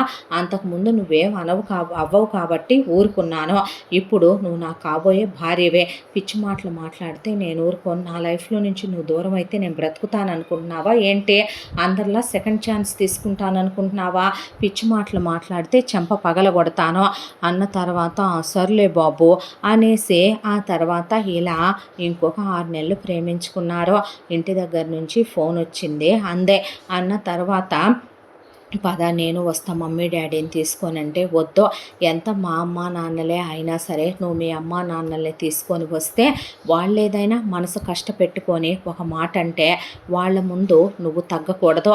రేపొద్దున మనందరం కలిసిన క్షణమైనా సరే మా నాన్నగారు నిన్నేదైనా అన్నా, మా అమ్మ మీ వాళ్ళని ఏదైనా అన్నా సరే, మీరు లైఫ్ లాంగ్ ఆ విషయం, ఒక మనిషిని చూసినప్పుడు వాళ్ళు మనని ఏదన్నా సరే, అది వైఫ్ అండ్ హస్బెండ్ అయినా, తల్లి కూతుళ్ళైనా, తండ్రి కూతుళ్ళైనా, అన్నదమ్ములైనా, ఫ్రెండ్స్ అయినా సరే, వాళ్ళు తిట్టుకోనో కొట్టుకోనో ఉంటే నిజం చెప్పు గుండెల మీద చెయ్యేసుకొని, వాళ్ళు మనకి కనిపించిన క్షణం మనకి ఫస్ట్ గుర్తొచ్చేదే వాళ్ళ వల్ల మనం పడ్డ మాటలు. మనకి కొట్టిన దెబ్బైనా గుర్తుండదేమో, తిరిగి కొడతాం కాబట్టే, కానీ అన్న మాట అయితే మనకు గుర్తుంటుంది కదో. మర్చిపోయామని, స్నేహంగా ఉన్నామని, మూవ్ ఆన్ అయిపోతున్నామని చెప్పుకున్న గుండె లోతుల్లో ఎక్కడో చోట ఆ మాట ఉండిపోద్ది. మాట అంత పదునైందే. వాళ్ళ ముందు నువ్వు తగ్గకూడదు, మీ అమ్మా నాన్నలు, నా కాబోయే అత్తమామలు వాళ్ళు తగ్గకూడదు, నాకన్న వాళ్ళు నీ ముందు తగ్గకూడదు. నేను వెళ్ళి మాట్లాడుకుంటాను, ఆ తర్వాత నువ్వు మీ అమ్మా నాన్నల్ని తీసుకొచ్చి మాట్లాడదు కానీ కొడతారా అని అడిగాడు. మురళి ఏమో కొడతారు, కొట్టకుండా ఎందుకుంటారు, కొడితే కొట్టారులే నీకోసమేగా, మహా అయితే ఒక 10 దెబ్బలు తింటే పోలే అన్న తర్వాత అది కాదురా ఇంకేం మాట్లాడకనే అలా వెళ్ళిన సరిగమ ఒక 2-3 రోజుల తర్వాత ఫోన్ చేసిందే. నన్ను హౌస్ అరెస్ట్ చేశారని చెప్పింది. ఎలాగైనా తన ఇంట్లోంచి వచ్చేయమన్నాడు. ఆ తర్వాత ఆ అమ్మాయి రావటంతోనే వీళ్ళు అబ్రాడ్కి వెళ్ళిపోయి అక్కడే పెళ్లి చేసుకోవటం. వెంటనే మురళి వాళ్ళ అమ్మా నాన్నలు కూడా అక్కడికి వచ్చేసిన తర్వాత చాలా హ్యాపీగా లైఫ్ స్వర్గంలాగా సాగిపోయింది. ఆనందాలతో నిండిపోయింది. ప్రతిరోజు చాలా రొమాంటిక్గా, ప్రతి రాత్రి పున్నమి రాత్రిలాగా నాకు పిల్లల్ని కనాలనుంది అని అడిగితే మీ నాన్న పేరు పెడతావా పుట్టిన వాళ్ళకని తను నవ్విచ్చే, ఆ తర్వాత పెళ్ళైన 6 నెలలకి తను 3 నెలల ప్రెగ్నెంట్, కాలు కింద పెట్టకుండా చూసుకొని ఆ అమ్మాయిని చాలా ప్రేమగా చూసుకున్నారు మురళి వాళ్ళ అమ్మ నాన్న. ఆ తర్వాత డెలివరీ అవ్వటం, బాబు పుట్టడం, చాలా హ్యాపీగా లైఫ్ సాగిపోవటం. ఆ తర్వాత తనే కారు వేసుకొని సూపర్ మార్కెట్ కని, తనే షాపింగ్ కని ఇండివిజువల్గా వెళ్ళేంత సరిగమా డెవలప్ అయిపోయిందే. నీకు ఒక మాట అడగాలనుందే నేను, బిఫోర్ సరిగమా ఆఫ్టర్ సరిగమా అనేమన్నా పూనిందా అంటే అదేంటి అని అడిగేదే. అవును, అంతకుముందు నువ్వు ఏదున్నా నువ్వు రావా అనేదానివే. ఇప్పుడు ఏదున్నా నేను వెళ్తా అంటున్నావంటే ఎప్పుడూ ఒకేలా ఉంటారా? నేర్చుకుంటే తప్ప ఏంటి? తప్పని ఎవరన్నారు? నువ్వు ఇండివిజువల్గా ఉండాలనే ఎంకరేజ్ చేయాలనేగా బంగారం నేననుకునేది కూడా అన్నాడు. ఎప్పుడైతే పెళ్ళయ్యాక సంగీతాన్ని కూడా వాళ్ళ అమ్మా నాన్నలతో పాటు వదిలేసిందే ఇక సరిగమ. ఆ తర్వాత బాబు, తను, అమ్మ నాన్న, తన భార్య హ్యాపీగా ఉన్న లైఫ్. ఎంత దాంట్లో బాబుకి 2 సంవత్సరాల వయసు వచ్చింది. పెళ్ళై 3 ఏళ్ళు అయిందే. ఒక రోజున షాపింగ్కి వెళ్తున్నానని వెళ్ళిన మనిషే దుర్మరణం పాలయ్యిందే. దట్టు కారు వెళ్ళి క్రష్ అయిపోయి బాడీ అంతా నుజ్జు అయిపోయి చూడలేని పరిస్థితుల్లో దొరికిందే. తను కుప్పకూలిపోయాడు, పిచ్చోడైపోయాడు. ఆ అమ్మాయి సమాధి దగ్గరే కూర్చుంటున్నాడని అమ్మా నాన్నలో ఒకవైపున బాబుకి హెల్త్ బాగోట్లేదని, ఇక్కడ ఉండకూడదని ఇండియాకి తీసుకొస్తే రోజుకి బాబు ఆరోగ్యం పాడై టెస్టులు చేయించితే హెల్త్ అప్సెట్ అయిందని తెలిసిందే. పైగా ఎంతకాలంగా కూడా కోపంతో బాధతో ఉన్న కన్నవాళ్ళ దుఃఖం మంచిది కాదని బాబుని తీసుకెళ్ళి ఓసారి వాళ్ళ తాత అమ్మమ్మ వాళ్ళకి చూపిద్దామని, కోపాలు తాపాలు కలకాలం ఉండవనే, వాళ్ళు బాబుకి ఏమైనా వాళ్ళ కిడ్నీ కలుసుద్దేమో అడుగుదామనే ఇలా అన్నీ కలిసి ఇక్కడ దాకా వచ్చారు. వచ్చిన తర్వాత ఇక్కడ ఏవేవో జరిగిపోయినాయి. చూస్తే తీరా ఒకరోజు తనన్న మాట, నువ్వు తప్ప నా లైఫ్లో ఇంకొకళ్ళు నీ ప్లేస్లో ఉండరు, నువ్వు తప్ప నేను సెకండ్ ఛాన్సే తీసుకోను, చావైనా బ్రతుకైనా నీతోననే. అలాంటిదే ఈరోజు ఆమెతో పాటు కలిసి పుట్టిన ఆమె చెల్లెల మెళ్ళో తను తాళి కట్టాడు. అంటే తన భార్యని మర్చిపోయాడా? తన భార్యతో తను గడిపిన మధుర క్షణాలు మర్చిపోయాడా? ప్రేమని మర్చిపోయాడా అనే గుండెలు తూట్లు పడిపోతూ కళ్ళల్లోంచి నీళ్లు ఆకుండా కారిపోయి ఐఎమ్ రియల్లీ సారీరా అనే అటు తిరిగి పడుకుంటే ఎప్పుడో ఏడ్చి అలా కన్నంటేసిందే. దాంతో ఇలాగే వీళ్ళ మధ్య ఇక 3 నిద్రలు అయిపోయిన తర్వాత ఇదివరకంటే తను వేరే విషయం ఒక్కడో, ఇప్పుడు బాబున్నాడు, వైఫ్ ఉంది, అమ్మా నాన్నలతో కలిసి కాపురానికి వెళుతున్నామని వచ్చే సిటీలో కాపురం పెట్టుకున్నారు. ఆ తరువాత తను పదనిసని ఒక మరదలుగా చూడగలుగుతున్నాడే తప్ప తన భార్యగా ప్రేమని పంచలేకపోతున్నాడు. ఆమెనే దూరంగానే ఉంచుతున్నాడు. మాట్లాడతాడు, నీకు ఇక్కడ కంఫర్టబుల్గానే ఉందా అంటాడు. బయటికి తీసుకెళ్ళి ఏమైనా కావాలంటే కొనుక్కోమంటాడు. అత్తగారికి మామగారికి అంతా దాంట్లో ఆ అమ్మాయి అంటే ఎంతో అభిమానం. వాళ్ళు పోయిన కోడల్నే అమ్మాయిలో చూసుకుంటూ, అమ్మ గుడికి వెళదామా అని మామగారు, అమ్మ ఈరోజు నువ్వు వంట చేసావంట బాగుందమ్మా అని మామగారు మాట్లాడటం, అత్తగారు గుడికి వెళ్ళొద్దాం రా అమ్మ అంటాం, దామ్మ పూజలో కూర్చుందు అంటాం, నేను చేసే వంట నీకు నచ్చుతుందా అమ్మ అని అడగటం. ఇలా రోజులు గడిచిపోతూ ఉండగా ఆ అమ్మాయి బాబుతో చాలా ప్రేమగా ఉంటాం, అత్తామామలతో చాలా అనురాగంతో ఉంటాం. ఎంత దాంట్లో పుట్టింటి వాళ్ళు మధ్యలో వచ్చి చూసి వెళ్ళటం, కూతురు ఇక్కడ ప్రశాంతంగా ఉందలేమనమని వాళ్ళ మనసు కుదుట పడిందే. ఆ తరువాత ఒక రోజున అలా నిలబడి చనిపోయిన భార్య ఫోటో చూసుకుంటూ కళ్ళనీళ్లు పెట్టుకుంటూ దిగులు పడుతున్నాడు మురళి. దాంతో వెళ్ళి మురళి భుజం మీద చెయ్యేసి కన్నీళ్లు తుడిచి బాధపడొద్దు అని చెప్పింది పదనిస. దాంతో ఆ అమ్మాయి చేతులు పట్టుకొని, నీకు తెలుసా మీ అక్కని నేనెంత ప్రేమించానో నీకేం తెలుసో అనే మీ అక్క నాకు ఇలా పరిచయం అయింది. ఫస్ట్ టైం ఇలా చూశాను. మీ అక్క ఎంత సరదాగా మాట్లాడొద్దో తెలుసా, నువ్వు సాఫ్ట్ అంటగా, నువ్వు స్లో అంటగా, నువ్వంటే మీ అక్కకి చాలా ఇష్టం తెలుసా, ఇట్రా నువ్వనే ఆ అమ్మాయికి ఫోటో ఆల్బమ్ చూపించి, మీ అక్క నేను మా లవ్లో ఉన్నప్పుడు దిగిన మెమరీసు ఫొటోసు ఇవంటే ఆ ఫోటో ఆల్బమ్ మీద చెయ్యేసి ఆ ఫోటోల్ని ఇలా స్పృశిస్తూ నుంచుందే. తను నా కోసమని మీ అందరినీ వదిలేసుకొని వచ్చాక తను నేను బాధ పెట్టలేదురా, చాలా హ్యాపీగా చూసుకున్నాను. ఇదిగో మా పెళ్లి ఫోటోలు ఇవి మా హనీమూన్ ఫోటోలు, ఇవి ఆ తర్వాత తను ప్రెగ్నెంట్ అయినప్పుడు, మాకు బాబు పుట్టినప్పుడు మేము చాలా హ్యాపీగా ఉన్నాము తెలుసా అని అవన్నీ చూపిస్తే పక్కకి నిలబడి ఆ ఫోటోలన్నీ చూసిందే.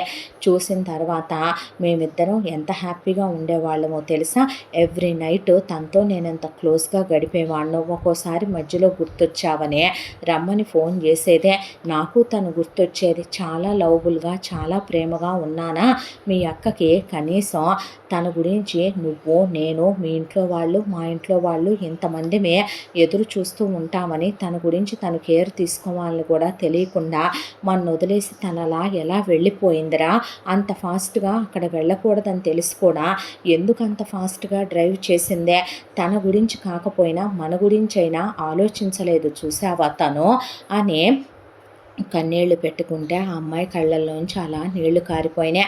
బాధపడుతున్నావా, తన మరణం నన్నెంత కృంగదీసిందో తెలుసా, కనీసం ఆఖరి చూపు చూసుకుందామన్నా కూడా శవాన్ని తీసుకురాలేదని మీ నాన్నగారు వాళ్ళు అనుకొని ఉండొచ్చు.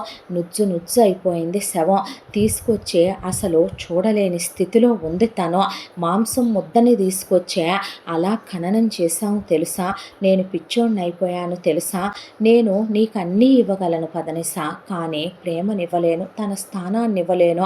బామ్మకి చెప్తే అర్థం కావట్లా, మా అమ్మ నాన్నలకు అర్థం కావట్లా, మీ అమ్మ నాన్నలకి నేను చెప్పలేను, నువ్వు అర్థం చేసుకోగలవు కదూ, మీ అక్కని నేనెంత ప్రేమించానో తనతో పాటు కలిసి పుట్టావు, నువ్వన్నా అర్థం చేసుకోరా ప్లీజ్ అని ఆ అమ్మాయి చేతులు పట్టుకుంటే ఆ అమ్మాయి బాధపడద్దు అని చెప్పి అతన్ని ఓదార్చింది. ఆ తర్వాత ఆలోచిస్తూ ఉండగా మురళి ఒకటే అనుకున్నాడు, పదనిసని తను అలా ఉంచేయకూడదు అని తీసుకెళ్ళి ఆ అమ్మాయిని హాస్పిటల్లో చూపిస్తే డాక్టరు ఆ అమ్మాయికి ఇక్కడ కాదు అబ్రాడ్లో ఆపరేషన్ చెయ్యాలి, తనకి గొంతు ఏదో నొక్కుకుపోయింది అని చెప్పేసరికి ఏదో యాక్సిడెంట్ అయిందన్నారు డాక్టర్ మా మామగారు అంటే, నో మిస్టర్, తన గొంతుకి ఏదైనా క్లాత్ కానీ తాడు కానీ వేసి బిగించటమో ఏదో గట్టిగా నొక్కేసి ఏదైనా జరగటమో జరిగి ఉంటుంది. మా అత్తయ్య మామయ్య మూర్ఖులు సైకోలు శాడిస్టులుగా ఏం చచ్చారో ఏమోలే అనుకోనే తీసుకెళ్తాను డాక్టర్ అబ్రాడ్ అనుకున్న తర్వాత తను ఒక్కటే ఆలోచిస్తున్నాడు ఈ క్షణం, తన మరదల లైఫ్ తనతోనే ఆగిపోకూడదు, ఆమెను తను పవిత్రంగా ఉంచాడు, మరదల్లానే చూస్తున్నాడు. ఆ అమ్మాయికి తను వచ్చిన తర్వాత ఒక మంచి సంబంధం చూసి పెళ్లి చెయ్యాలి, ఆ అమ్మాయికంటూ ఓ లైఫ్ ఒక హ్యాపీనెస్ని తను ఇవ్వాలి, అంతే తప్ప పోయిన తన భార్య మధుర స్మృతుల్ని మర్చిపోయే తను మరదల్లో తన భార్యను చూసుకుంటూ వీళ్ళందరూ కలిసి పెళ్లి చేసినంత మాత్రాన తన పెళ్ళని పెళ్ళి అనుకోలేడు. అలాగే ఇప్పుడు మరదల్ని మరదలుగా తప్ప భార్యగా తను ప్రేమించను లేడు. దాంతోనే అతను ఆలోచిస్తూ అలా నుంచోనే అబ్రాడ్ తీసుకెళ్దాం అనుకునే లోపు ఆ అమ్మాయి ఒక్కటే ఆలోచించుకోవటం, ఒంటరిగా ఉండటం, ఇలా కాలచక్ర ప్రవాహంలో డాక్టర్స్ అపాయింట్మెంట్స్ తీసుకోవటం, కొన్ని టెస్టులు ఇక్కడ ఛాన్సాల్సినవి చేయించటం, ఇంత దాంట్లో వీళ్ళ పెళ్ళై సంవత్సరం గడిచిపోయింది. ఫస్ట్ యానివర్సరీ ఆ రోజు ఎందుకో పదనిసకి మురళి మీద చాలా ప్రేమ వచ్చిందే. వెళ్ళి వెనక నుంచి గట్టిగా కౌగిలించుకుందే. ఒక్కసారిగా మురళి ఉలిక్కి పడ్డాడు. ఆ అమ్మాయిని తోసేయాలనిపించలేదు, తిరస్కరించాలనిపించలేదు. అతని మనసుకి ఆ కౌగిలింత ఏదో తెలియని ఒక ఓదార్పుని, ఏదో తెలియని ప్రేమని, ఆరాధనని పంచుతున్నట్టు అనిపించింది.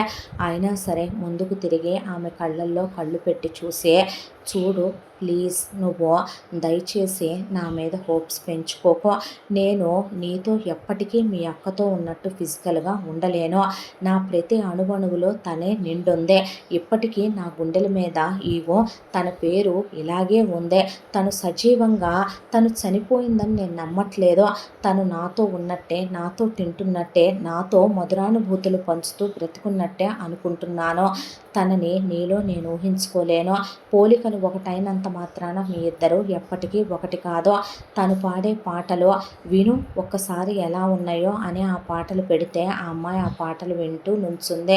నేను ఆ పాటల్ని వింటూ తను నాతోనే ఉందని బ్రతికేస్తున్నానురా. దయచేసి నన్ను క్షమించు. నువ్వు అనుకున్న భర్తగా నిజమే నీకు హోప్స్ ఉంటాయి, కలలు ఉంటాయి, కోరికలు ఉంటాయి. కానీ హస్బెండ్గా నేను నీకు దగ్గర అవ్వలేను.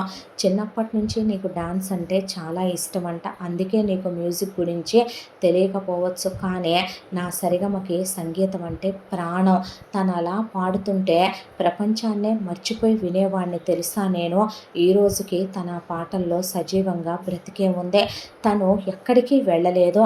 దయచేసి నేను నిన్ను దూరం పెడుతున్నానని అనుకున్నా సరే నన్ను క్షమించని అక్కడి నుంచి వెళ్ళిపోయాడు.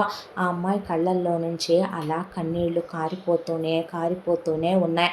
ఆ రాత్రంతా అలా కన్నీళ్లు కారిపోతూ ఉంటే ఆ అమ్మాయిని తను దగ్గరికి వెళ్ళి చూసేసరికి రాత్రంతా టెర్రస్ మీదే ఉన్నావా, పిచ్చి పట్టిందా నీకని ఎత్తుకొని తీసుకొచ్చి డాక్టర్ దగ్గరికి తీసుకెళ్తే ముందు తన్ని తీసుకెళ్ళి ఆపరేషన్ చేయించండి మిస్టర్ ఇమీడియట్గా అన్న తర్వాత సరేనని ముందు అబ్రాడ్ బయలుదేరి వెళ్ళిన తర్వాత అక్కడ డాక్టర్స్కి చూపిస్తే వాళ్ళు ఒక 1 వీక్లో ఆపరేషన్ పెట్టుకుందాము, చాలా డెలికేట్గా చెయ్యాలి, గొంతు నరాలు నొక్కుకుపోయినాయి కదా అని చెప్తే ఓకే అని అన్నీ రెడీ చేసుకున్నాక చేయి పట్టుకొని పదనిసనే సరిగమ క్రిమేషన్ జరిగిన దగ్గర వాళ్ళకి ఉన్న ఒక చోట్లోనే చేయించుకున్నారు. వాళ్ళు అక్కడ ఫోటో వేసి సరిగమ అని రాసి బర్త్ డేటు డెత్ డేటు వేసి ఉండేసరికి ఆ సమాధి దగ్గరికి వెళ్ళే కళ్ళల్లోంచి నీళ్లు కారిపోతూ అలా సమాధి మీద తల ఆనిచ్చి పడుకున్నాడు మురళి.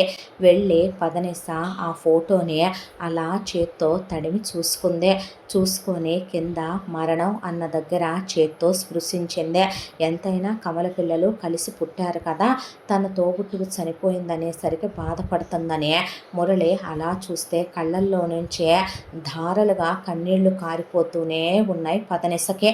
ఆ తర్వాత ఆ అమ్మాయిని చేయి పట్టుకొని బాధపడొద్దంటే నువ్వు బాధపడకని కన్నీళ్లు తుడిచి తీసుకొచ్చి ఆపరేషన్ చేయించాడు. ఆపరేషన్ అయిపోయిన తర్వాత డాక్టర్స్ మీరేమీ తనని బలవంతం పెట్టొద్దు, ఎట్ ఎనీ టైం తనకి వాయిస్ మెల్లమెల్లగా వచ్చేస్తుంది, తన్ని స్ట్రెయిన్ చేయకూడదు అని చెప్పిన తర్వాత ఓకే అని ఇండియాకి తీసుకొచ్చాడు. ఇండియాకి తీసుకొచ్చిన తర్వాత ఆ తర్వాత రోజు తన పోయిన భార్యవే చనిపోయిన రోజు ఆర్థికం పెట్టాలి. పంతులు గారు వచ్చారు, మాట్లాడుకున్నారు. అయిపోయిన తర్వాత అన్న సందర్భంలో అన్నిటికీ ఏర్పాటు చేసుకున్నాక ఆ రోజు మురళి టెర్రస్ మీద నిలబడి ఒక విషయం చెప్పాలని పదనిసతో ఆలోచిస్తున్నాడు. అదే టైంకి ఆ అమ్మాయి ఎందుకో అతని మీద ఏదో తెలియని అనురాగం, ప్రేమ, మమకారం, అపేక్ష గుర్తొచ్చే వెళ్ళి ఈసారి అతన్ని దగ్గరగా కౌగిలించుకొని అతన్ని ఒక్కసారిగా ముద్దు పెట్టుకోవాలని దగ్గరికి వెళ్ళబోతూ ఉండగా మురళి ఒక్క క్షణం పాటు ఆ అమ్మాయి కౌగిలించుకున్నప్పుడు కాదనలేదు. నడుం మీద చెయ్యేసి దగ్గరికి తీసుకున్నాడు. తల దగ్గరికి పెట్టుకొని ముద్దు పెట్టుకుందామనే క్షణంలో తన భార్య గుర్తొచ్చేసరికి ఆ అమ్మాయిని దూరంగా జరిపి నుంచోబెట్టి నన్ను క్షమించు, నేను నీతో క్లోజ్ అవ్వలేను, నువ్వు ఇంకా ఇక్కడ ఉండకూడదు, నీకు నా మీద ఎక్స్పెక్టేషన్స్ పెరిగిపోతున్నాయే అని నీకు విషయం చెప్పాలనే అనుకున్నానని ఒక అబ్బాయి ఫోటో ఆ అమ్మాయి చేతిలో పెట్టి ఈ అబ్బాయి నాకు చాలా కావలసిన వాళ్ళు, తెలిసిన వాళ్ళు, అతని పేరు ఆనంద, చాలా డబ్బున్న వాళ్ళ కొడుకు, చాలా మంచోడు కూడాను, పైగా అతనికి విషయం అంతా చెప్పాను, నేను ముట్టుకోలేదని అని కూడా చెప్తే, నేను అడిగాను అవన్నీ నిన్ననే. చాలా బ్రాడ్ మైండెడ్ ఆనంద్, చాలా మంచోడు, నేను పెళ్లి చేసుకుంటానన్నాడు, నేను గుండెల్లో పెట్టుకొని చూసుకుంటాడు, నీకు డివోర్స్ నేను ఇచ్చేసి ఆనంద్కి ఇచ్చి నిన్ను పెళ్లి చేస్తాను, నిన్ను నేను ఒక మరదలుగా చూడగలుగుతున్నానే తప్ప భర్తగా చూడలేకపోతున్నాను అని అక్కడి నుంచి వెళ్ళిపోతే, ఆ రాత్రి వర్షం, ఆ తర్వాత చలి వెక్కిళ్ళు పెట్టి దిక్కులు పెక్కటిల్లేలాగా గొంతుకి ఇంకా బ్యాండేడ్ ఉందనే విషయం కూడా మర్చిపోయి పదనిస ఏడుస్తూనే రాత్రంతా వర్షంలో తడిచిపోతూనే ఉంది. ఆ తర్వాత తన పక్కన లేదు, ఏమైందని చూస్తే పైకి వెళ్ళేసరికి ఆ అమ్మాయి అక్కడే పడిపోయి ఉంది. ముఖం మీద నీళ్లు చల్లి రాత్రంతా వర్షంలో తడిచిపోతూ, ఇక్కడే ఉన్నావా, ఏమైందిరా నీకు అని చూసేసరికి గొంతు దగ్గర స్వెల్లింగ్ వచ్చి బ్యాండేడ్ అంతా బ్లడ్తో తడిచిపోయి ఉంది. భయం వేసి డాక్టర్ దగ్గరికి తీసుకెళ్తే, గాడ్ ఈజ్ గ్రేట్ అనుకోవాలి, అది చాలా క్రిటికల్ ఆపరేషన్ చేసిందే, ఏడవకూడదమ్మా, గొంతు నరాల మీద ఒత్తిడి పడదు, ఇంకా నయం, వోకల్స్కి ఏమీ కాలేదు అని చెప్పి తన్ని ఇక మళ్ళీ బ్యాండేడ్ మారుస్తున్నాను, కొంచెం ఫస్ట్ ఎయిడ్ చేస్తున్నాను, మీరు తన్నే చాలా జాగ్రత్తగా చూసుకోవాలి అని చెప్పింది డాక్టరు. చెప్పిన తర్వాత సరేనని, ఎందుకు ఇలా చేస్తున్నావు, నిన్ను నువ్వు బాధ పెట్టుకొని నన్నెందుకు బాధ పెడుతున్నావు అని ఆ రోజు భార్య ఆబ్దికం అన్న విషయం కూడా ఒక్క క్షణం పాటు తన హడావిడిలో మర్చిపోయి మనసేం బాలేదని ఆ అమ్మాయిని అలా హాస్పిటల్లో వదిలేసి లాంగ్ డ్రైవ్ వెళ్ళేవాడు అంతకుముందు భార్యతో. అలాగే లాంగ్ డ్రైవ్ వెళదాం కదా అని చెప్పి తన మనసు బాగోక ముందు అక్కడి నుంచి వెళ్ళిపోయి కారు ఎక్కడికి డ్రైవ్ చేసుకెళ్తున్నానో కూడా తెలియకుండా తను ఏదో అన్ప్లాన్ ట్రిప్ అయినట్టుగా కారు డ్రైవ్ చేసుకుంటూ వెళుతూ ఉండగా ఒకవైపున అప్పుడే మాట వచ్చింది పదనిసకే. నా మొదటి మాట నీతో మాట్లాడాలి, ఐ లవ్ యూ అని చెప్పాలి, నువ్వంటే నాకు ఇష్టం అని చెప్పాలనుకుంటే చివరికి నన్ను ఎలా చేసేసి వెళ్ళిపోతున్నావా నువ్వనే ఆ అమ్మాయి మనసులోనే అనుకునే అప్పుడే పరిగెత్తుకుంటూ మేనేజర్ అక్కడికి వచ్చి, మేడం సారేరు మేడం అని అడిగితే, ఎందుకు అని అడిగితే ఏమీ లేదు మేడం, ఒక ప్రాబ్లం వచ్చింది అంటే, ఏంటా ప్రాబ్లం అందే. అనేసరికి మనకి ఒక సింగర్ ఓకే అయింది మేడం, చాలా ఇంపార్టెంట్ సారో సాంగ్ ఒకటి తను పాడాల్సి ఉంది, అయితే వారం రోజులుగా ప్రాక్టీస్ చేయిస్తున్నాం, ఆ దిక్కుమాలిన దాంతో ఆ పాట అవ్వలేదు, ఇప్పుడు చూస్తే నాకు ఇంట్రెస్ట్ లేదని వెళ్ళిపోయింది, ఆ పాట ఇమీడియట్గా మనం రిలీజ్ చేస్తున్నామని అనౌన్స్ కూడా చేసేసాం, జనం కొడతారు మేడం, ముందు మన పరువు పోద్ది మేడం, సారికి చెప్దామని వెతుక్కుంటూ ఇంటికి వెళ్తే ఇంటి దగ్గర లేరు, హాస్పిటల్కి వెళ్ళారన్నారు, హాస్పిటల్లో ఉన్నారా మేడం అంటే, ఆయన లేరు, బయటికి వెళ్ళారు, ఎక్కడికి ఏమో తెలీదు అన్న తర్వాత, అయ్యో ఇప్పుడు ఏం చెయ్యాలి మేడం అనేసరికి, మీరేమనుకోనంటే నేను పాడొచ్చా ఆ పాట, నాకు సంగీతం వచ్చు అనేసరికి, మీరు పాడతారా అంటే మీ గొంతుకి బ్యాండేడ్ అదే అనేసరికి అక్కడికి డాక్టర్ వస్తే, మేడం పాట పాడొచ్చా, పాట వాట్ యు మీన్ అందావిడ. అనేసరికి నేను పాడతాను డాక్టర్, అది కాదమ్మా అంటే, మీరు రండి మాతో పాటు అక్కడ ఉందరు కానీ అని ముందు ప్రెస్టేజ్ ఇష్యూ మేడం గారు అని డాక్టర్కి చెప్పాక ఆవిడ పద వస్తానని ఈలోపు ఆ అమ్మాయిని అక్కడి నుంచి తీసుకెళ్ళి వాళ్ళు ఒక 2-3 గంటల్లో ఆ అమ్మాయితో పాట పాడించడం అయిపోయింది. ఎంత బాగా పాడారు మేడం గారు, పిట్టలు ఆలకిస్తాయంటారు చూసారా కొంతమంది మాట్లాడితే, మీ పాట అలా ఉందండి అన్నాక డాక్టర్ చెక్ చేసి, ఇంకా నువ్వు చాలా స్లోగా మాట్లాడాలమ్మా కొన్ని రోజుల పాటు, ఇలా ఈ ఫూల్ లాంటి వాళ్ళు వచ్చి సాంగ్స్ పాడమంటే పాడకూడదంటే అలా చూశాడు మేనేజర్ డాక్టర్ వైపు. ఫూల్ ఏంటండి అంటే, యు ఫూల్, అంత ఆపరేషన్ అయిన వాళ్ళతో ప్రెస్టేజ్ ఇష్యూలని పాటలు పాడిస్తారా ఎవరైనా, ఏమన్నా అయ్యుంటే నువ్వు ఇస్తావెంట్రా నీ గొంతు కోసే అనేపాటికి వయసులో పెద్దదిగా ఏమనకూడదు డాక్టర్నే అనుకున్న తర్వాత ఆవిడ బీ కేర్ఫుల్ అమ్మా అన్నాక ఆ అమ్మాయిని తీసుకెళ్ళి జాగ్రత్తగా మేనేజర్ ఇంట్లో దింపాక, ఐడియా సర్జీ అనే వెంటనే, సార్ మీకు విషయం తెలుసా అనే ఫోన్ చేశాడు మురళికి. చేస్తే ఏంట్రా అంటే, మీకు పెద్ద సర్ప్రైజు, నేను మీకు ఒక ఆడియో పెడతాను వినండి ఒకసారి మీరు అనేసరికి, ఏంట్రా, అబ్బో వినండి సార్, అర్జెంటు, వెరీ ఎమర్జెన్సీ, మీరు నన్ను మెచ్చుకుంటారు చూడండి, ఈసారి నాకు ప్రమోషన్ ఖాయం మీ పిఏగా, లేకపోతే మీ చెప్పు నా చెంప కానివ్వండి అన్న తర్వాత, ఏంటి వీడి గోల అని అలా ఆన్ చేశాడు కారులో తను పంపించినటువంటి ఆడియో క్లిప్ని. చూస్తే అందులో పాట, ఆ పాట తన భార్య సరిగమ గొంతు. ఆ గొంతుతో తన పరిచయం ఎంత అంటే ఆ గొంతు తన ప్రాణమైపోయేంత, ఆ గొంతు తన రక్తంలో కలిసిపోయేంత, ఆ గొంతుతో తనకున్న బంధం, ప్రేమ బంధం మళ్ళీ ఇన్నాళ్ళకి ఆ గొంతుని తను తిరిగి వింటాం ఎలా సాధ్యం? పదనిస ఎలా పాడగలిగింది ఈ పాట? మళ్ళీ ఫోన్ చేసి మేనేజర్తో ఏంట్రా ఇదే అంటే సర్ప్రైజ్ అని చెప్పానా లేదా? మన సింగర్ ఏమో హ్యాండ్ ఇచ్చి వెళ్ళిపోయింది సార్, మీకోసమని నేను మేడం గారి దగ్గరకు వచ్చా, మేడం గారు నేను పాడతా, నాకు సంగీతం వచ్చు అని చెప్పారు. సో మీరేం టెన్షన్ పడకండి, డాక్టర్తో పచ్చిబూతులు నేను తిట్టించుకొని డాక్టర్ని వెంట తీసుకొచ్చి మేడం గారికి ఏమీ కాకుండా పాట పాడించి మళ్ళీ డాక్టర్తో చెక్ చేయించి నన్ను ఫూల్ అని నేను తిట్టించుకొని డాక్టర్ని వాళ్ళ ఇంటి దగ్గర దింపి మేడం గారిని సేఫ్గా మన ఇంటి దగ్గర దింపి మీకు సర్ప్రైజ్ చేద్దామని పంపించా, రిలీజ్ చేసేస్తున్నాను సార్ అన్నాక అన్నాడు. అన్న తర్వాత ఆలోచిస్తుంటే అసలు ఎక్కడా తన బ్రెయిన్కి అందట్లేదు సిగ్నల్. దాంతో అలా కారు డ్రైవ్ చేసుకుంటూ వెళ్తున్న తను సడన్గా మామగారి కారు చూశాడు.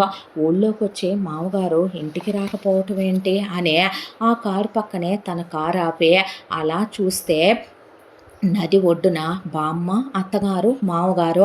చూస్తే అక్కడ తన భార్య ఫోటో పెట్టి వాళ్ళు పిండ ప్రదానాలు చేస్తున్నారు. ఈరోజు తన ఆప్తికం కాదు, నేనెలా మర్చిపోయాను, ఆమె ఫూల్ అనే తను కూడా వెళదాం కదా అని చెప్పి అక్కడికి వెళ్తూ ఉండగా అమ్మాయి పేరు అని పంతులు గారు అడుగుతుంటే పదనిస అని మామగారు చెప్తే, కాదండి అదేంటి మావయ్య మీరు అలా చెప్తారేంటి, పదనిస అనే సరిగమ అండి నా భార్య పేరు, తను కదా చనిపోయింది, పదనిస పేరు చెప్తున్నారేంటి, తనకు అసలే హెల్త్ బాగోపోతే పెద్ద ఆపరేషన్ చేయించి తీసుకొచ్చాను, తనకి చాలా లైఫ్ ఉంది, ఇప్పుడు తనేం చేసిందని తను చనిపోయినట్టు మీరు మళ్ళీ ఇలా చేస్తున్నారు, నేను ఊరుకోను మామగారు అన్న తర్వాత బాయ్ నువ్వాగు ముందు చెప్పే ప్రతి దానికి తొందరపాటే, వినకుండా మనవడు ఆగరా అనేసరికి అది కాదు బామ్మ అంటే నువ్వాగు, ఇదిగో పంతులు చెప్పండి అమ్మ, నువ్వు పదనిస పేరు మీదే కానీ ముందు జరగాల్సిందే అనేసరికి బామ్మ ఆగమంటున్నానా అని ఆవిడ చేయి పట్టుకునే పాటికి ఆవిడంటే భయం కదా, ఉలిక్కిపడి ఆగిపోయాడు. దాంతో రామచంద్రరావు కార్యక్రమం జరిపించేసి వెళ్ళి పిండాలు నీళ్లల్లో వదిలేసి వచ్చాడు. పంతులకి సంభావన ఇవ్వరా రావుడు అన్నాక ఇవ్వంగానే వెళ్ళిపోయిన తర్వాత చేయి పట్టుకొని మామగారు తీసుకొచ్చి కళ్ళల్లో నీళ్లు తిరిగిపోయాక ఆ నది ఒడ్డున బామ్మ అలాగే కల్పన, రామచంద్రరావు కూర్చొని మధ్యలో కూర్చోబెట్టారు మురళిని. ఏంటి పుణ్య గోల చెప్పరా మనవడు అందే అరుంధతి. అది కాదు బామ్మ, మీరు పదనిసకి ఎందుకు ఇదంతా చేయించారు, తనేం గాయపరిచింది మీ మనసు అన్న తర్వాత తను గాయపరచలేదయ్యా, మేమే మా కూతురికి ద్రోహం చేశాం, మేమే మా కూతురికి అన్యాయం చేశామనే పొగిలి పొగిలి ఏడ్చాడు రామచంద్రరావు. కల్పన వెక్కిళ్ళు పెట్టి ఏడిస్తే బామ్మ కళ్ళల్లోంచి నీళ్లు కారిపోయినాయి. ఏమైంది అసలు మీ అందరికీ అంటే జరిగిన కథ మరోలా జరిగింది బాబు, ఆ కథ ఒకసారి విను, ఏం జరిగిందో నీకు తెలుస్తుందని చెప్పుకురావటం మొదలుపెట్టాడు రామచంద్రరావు. మా నాన్నగారు జగన్మోహన్ రావు గారు పరువు ప్రతిష్టలకి పెద్దపీట వేసే మనిషే అయినా కూడా ఆయన మనసు చాలా పెద్దదే. ఆయన మతాంతర కులాంతర వివాహాలు కూడా చేసేవారు. మా అమ్మ కూడా ఆయనలాగే అభ్యుదయ భావాలు ఉన్న మనిషి. మా అమ్మ నాన్నలకి నేను ఒక్కడనే కొడుకునే. మాకు తినాగొడవ ఆస్తిపాస్తులకి ఏ లోటు లేదో. మా నాన్నగారు నాకు పెళ్ళవ్వగానే ఆయన నాకు 2 కూతుళ్ళు పుట్టారు, కమల పిల్లలు. ఆడపిల్లలైనా మగపిల్లలైనా దేవుడిచ్చిన వాళ్ళు వరంతో సమానమని, జంట సరస్వతులు పుట్టారని మా అమ్మ నా కూతుళ్ళకి ఎవ్వరూ పెట్టని పేరు పెట్టాలని మా నాన్నగారు కలిసి పెద్దమ్మాయి ముందు పుట్టింది, దాంతో సరిగమ అనే, రెండో అమ్మాయి కొన్ని సెకండ్లు వెనకాల పుట్టింది, పదనిస అనే మా అమ్మ పేర్లు పెట్టింది. ఆ తర్వాత పిల్లలకి 1 సంవత్సరం వయసు వచ్చేసరికి మా నాన్నగారు కాలం చేశారు. కాలం చేశాక మా అమ్మ నాన్న పోయాక ఆస్తి బాధ్యతలన్నీ నాకు అప్పచెప్పి ఆవిడ కాస్త వైరాగ్య ధోరణితో పుణ్యక్షేత్రాలు తీర్థయాత్రలు తిరిగి వస్తానని చెప్పి ఆవిడ అలా వెళ్ళిపోయిందే. నాకు మొదటి నుంచి కూడా పల్లెటూళ్ళలో పుట్టి పెరగటం, దానికి తోడు ఊళ్ళో పెద్దరికాలన్నీ నా నెత్తి మీదే అంటగట్టడంతో నాకు కొంచెం కులం మీద ఎక్కువ పిచ్చే ఉండేదే. దానికి తోడు నేను చాలా విలువ గౌరవాలు ఎక్స్పెక్ట్ చేసేవాడిని ఎవరి దగ్గర నుంచి అయినా. నా భార్య కల్పన కూడా మా మామగారికి విపరీతమైన కులపిచ్చి ఉండటంతో అసలు కులం కాని వాళ్లతో మాట్లాడాలన్న ఒక మాట ఆలోచిస్తుంది నా భార్య. మా ఇద్దరి ఛాందసవాదాలకి తగినట్టే మా ఊళ్ళో వాళ్ళు కూడా సరిపోయేవాళ్ళు. దాంతో ఒక రోజున మా కూతుళ్ళకి మొదటి పుట్టినరోజు వేడుకలు జరుగుతూ ఉండగా చుట్టాలు బంధువులు అందరూ వచ్చి రామచంద్రరావుకు మగపిల్లాడు లేకుండా వాళ్ళ అమ్మా నాన్న కల్పనకు ఆపరేషన్ చేయించారు. సరే పుట్టిందేదో ఇద్దరు ఆడపిల్లలు పుట్టారు, చూడటానికి బాగున్నారు, కులం గోత్రం అన్నీ బాగున్న ఆడపిల్లలంటే ప్రతి ఒక్కడూ కూడా కన్నేసేవాడేను, ప్రతి ఒక్కడూ కూడా ఆడపిల్లల్ని లొంగ తీసుకోవాలి అనుకునేవాడేను. ఎంతైనా ఆడపిల్లల్ని హద్దుల్లో పెంచాలి, రేపొద్దున లేదంటే అమ్మా నాన్నలు పరువు తీస్తారు. మగపిల్లాడ పరువు దాటానికి ఆడపిల్లలంటే బయట ప్రపంచం, సినిమాలు, షికార్లు, స్నేహితులనే ప్రపంచం పెరుగుతా పోద్ది. ఏ మాయిదారోడు ఎట్నుంచి వస్తాడో తెలీదు, ఎవత్తొచ్చి స్నేహితురాలని ఏం చెప్పుద్దో తెలీదు అనేసరికి ఆ క్షణం నుంచే నాకు ఉన్న మూఢనమ్మకాలు, మూఢ విశ్వాసాలు, నా భార్యకున్న ఛాందసవాదాలు, నియమాలు, నిబంధనలు, సంస్కృతులు, సాంప్రదాయాలు, సంస్కారాల పేరిట నా కూతుళ్ళని నేనే ఇంట్లో నుంచే బయటకు వెళ్ళనివ్వకుండా, వంచిన తల ఎత్తనివ్వకుండా పెంచుకొచ్చాను. అంతా దాంట్లో కూడా నా చిన్న కూతురు చాలా నెమ్మదిగా ఉండేదే. పెద్దమ్మాయి మీదే మాకెప్పుడు భయం. ఎందుకంటే మాట చురుకు, మనిషి చురుకు, ఏదైనా వద్దన్న పని చేసి మరీ చూపించేది అదే. మా అమ్మకి నా పెద్ద కూతురు సరిగమ అంటే పంచప్రాణాలు, విపరీతమైన గారాబం కూడా. చిన్నదాన్నే అలా ఉండొద్దని, ఆడపిల్లలు ఎప్పుడూ స్వతంత్రంగా ఉండాలని మా అమ్మ అప్పుడప్పుడు తీర్థయాత్రల నుంచి వచ్చినప్పుడు చెప్పి వెళుతూనే ఉన్నా, చిన్నది చాలా మెత్తగా ఉండి పెద్దదాని విషయంలో మేము భయపడేవాళ్ళం తప్ప చిన్నదాని విషయంలో మా పెంపకంలో మాకు భయం ఉండేది కాదు. అంతా దాంట్లో మా అమ్మాయే సంగీతం నేర్చుకుందనే విషయం, మీ దగ్గరకు వచ్చి పాటలు పాడిందనే విషయం, మా అమ్మాయే నిన్ను ప్రేమించిందనే విషయం మాకు మా అమ్మాయి వచ్చి చెప్పేంత వరకు కూడా తెలియదు. కాలచక్ర ప్రవాహంలో రోజులు గడిచిపోతూ నేను క్రమశిక్షణగా పెంచే చదువైపోగానే పెళ్లి చేద్దాం అనుకున్న తరుణంలో మా అమ్మాయి కంప్యూటర్ కోర్స్ చేయాలని సిటీకి వచ్చిందే.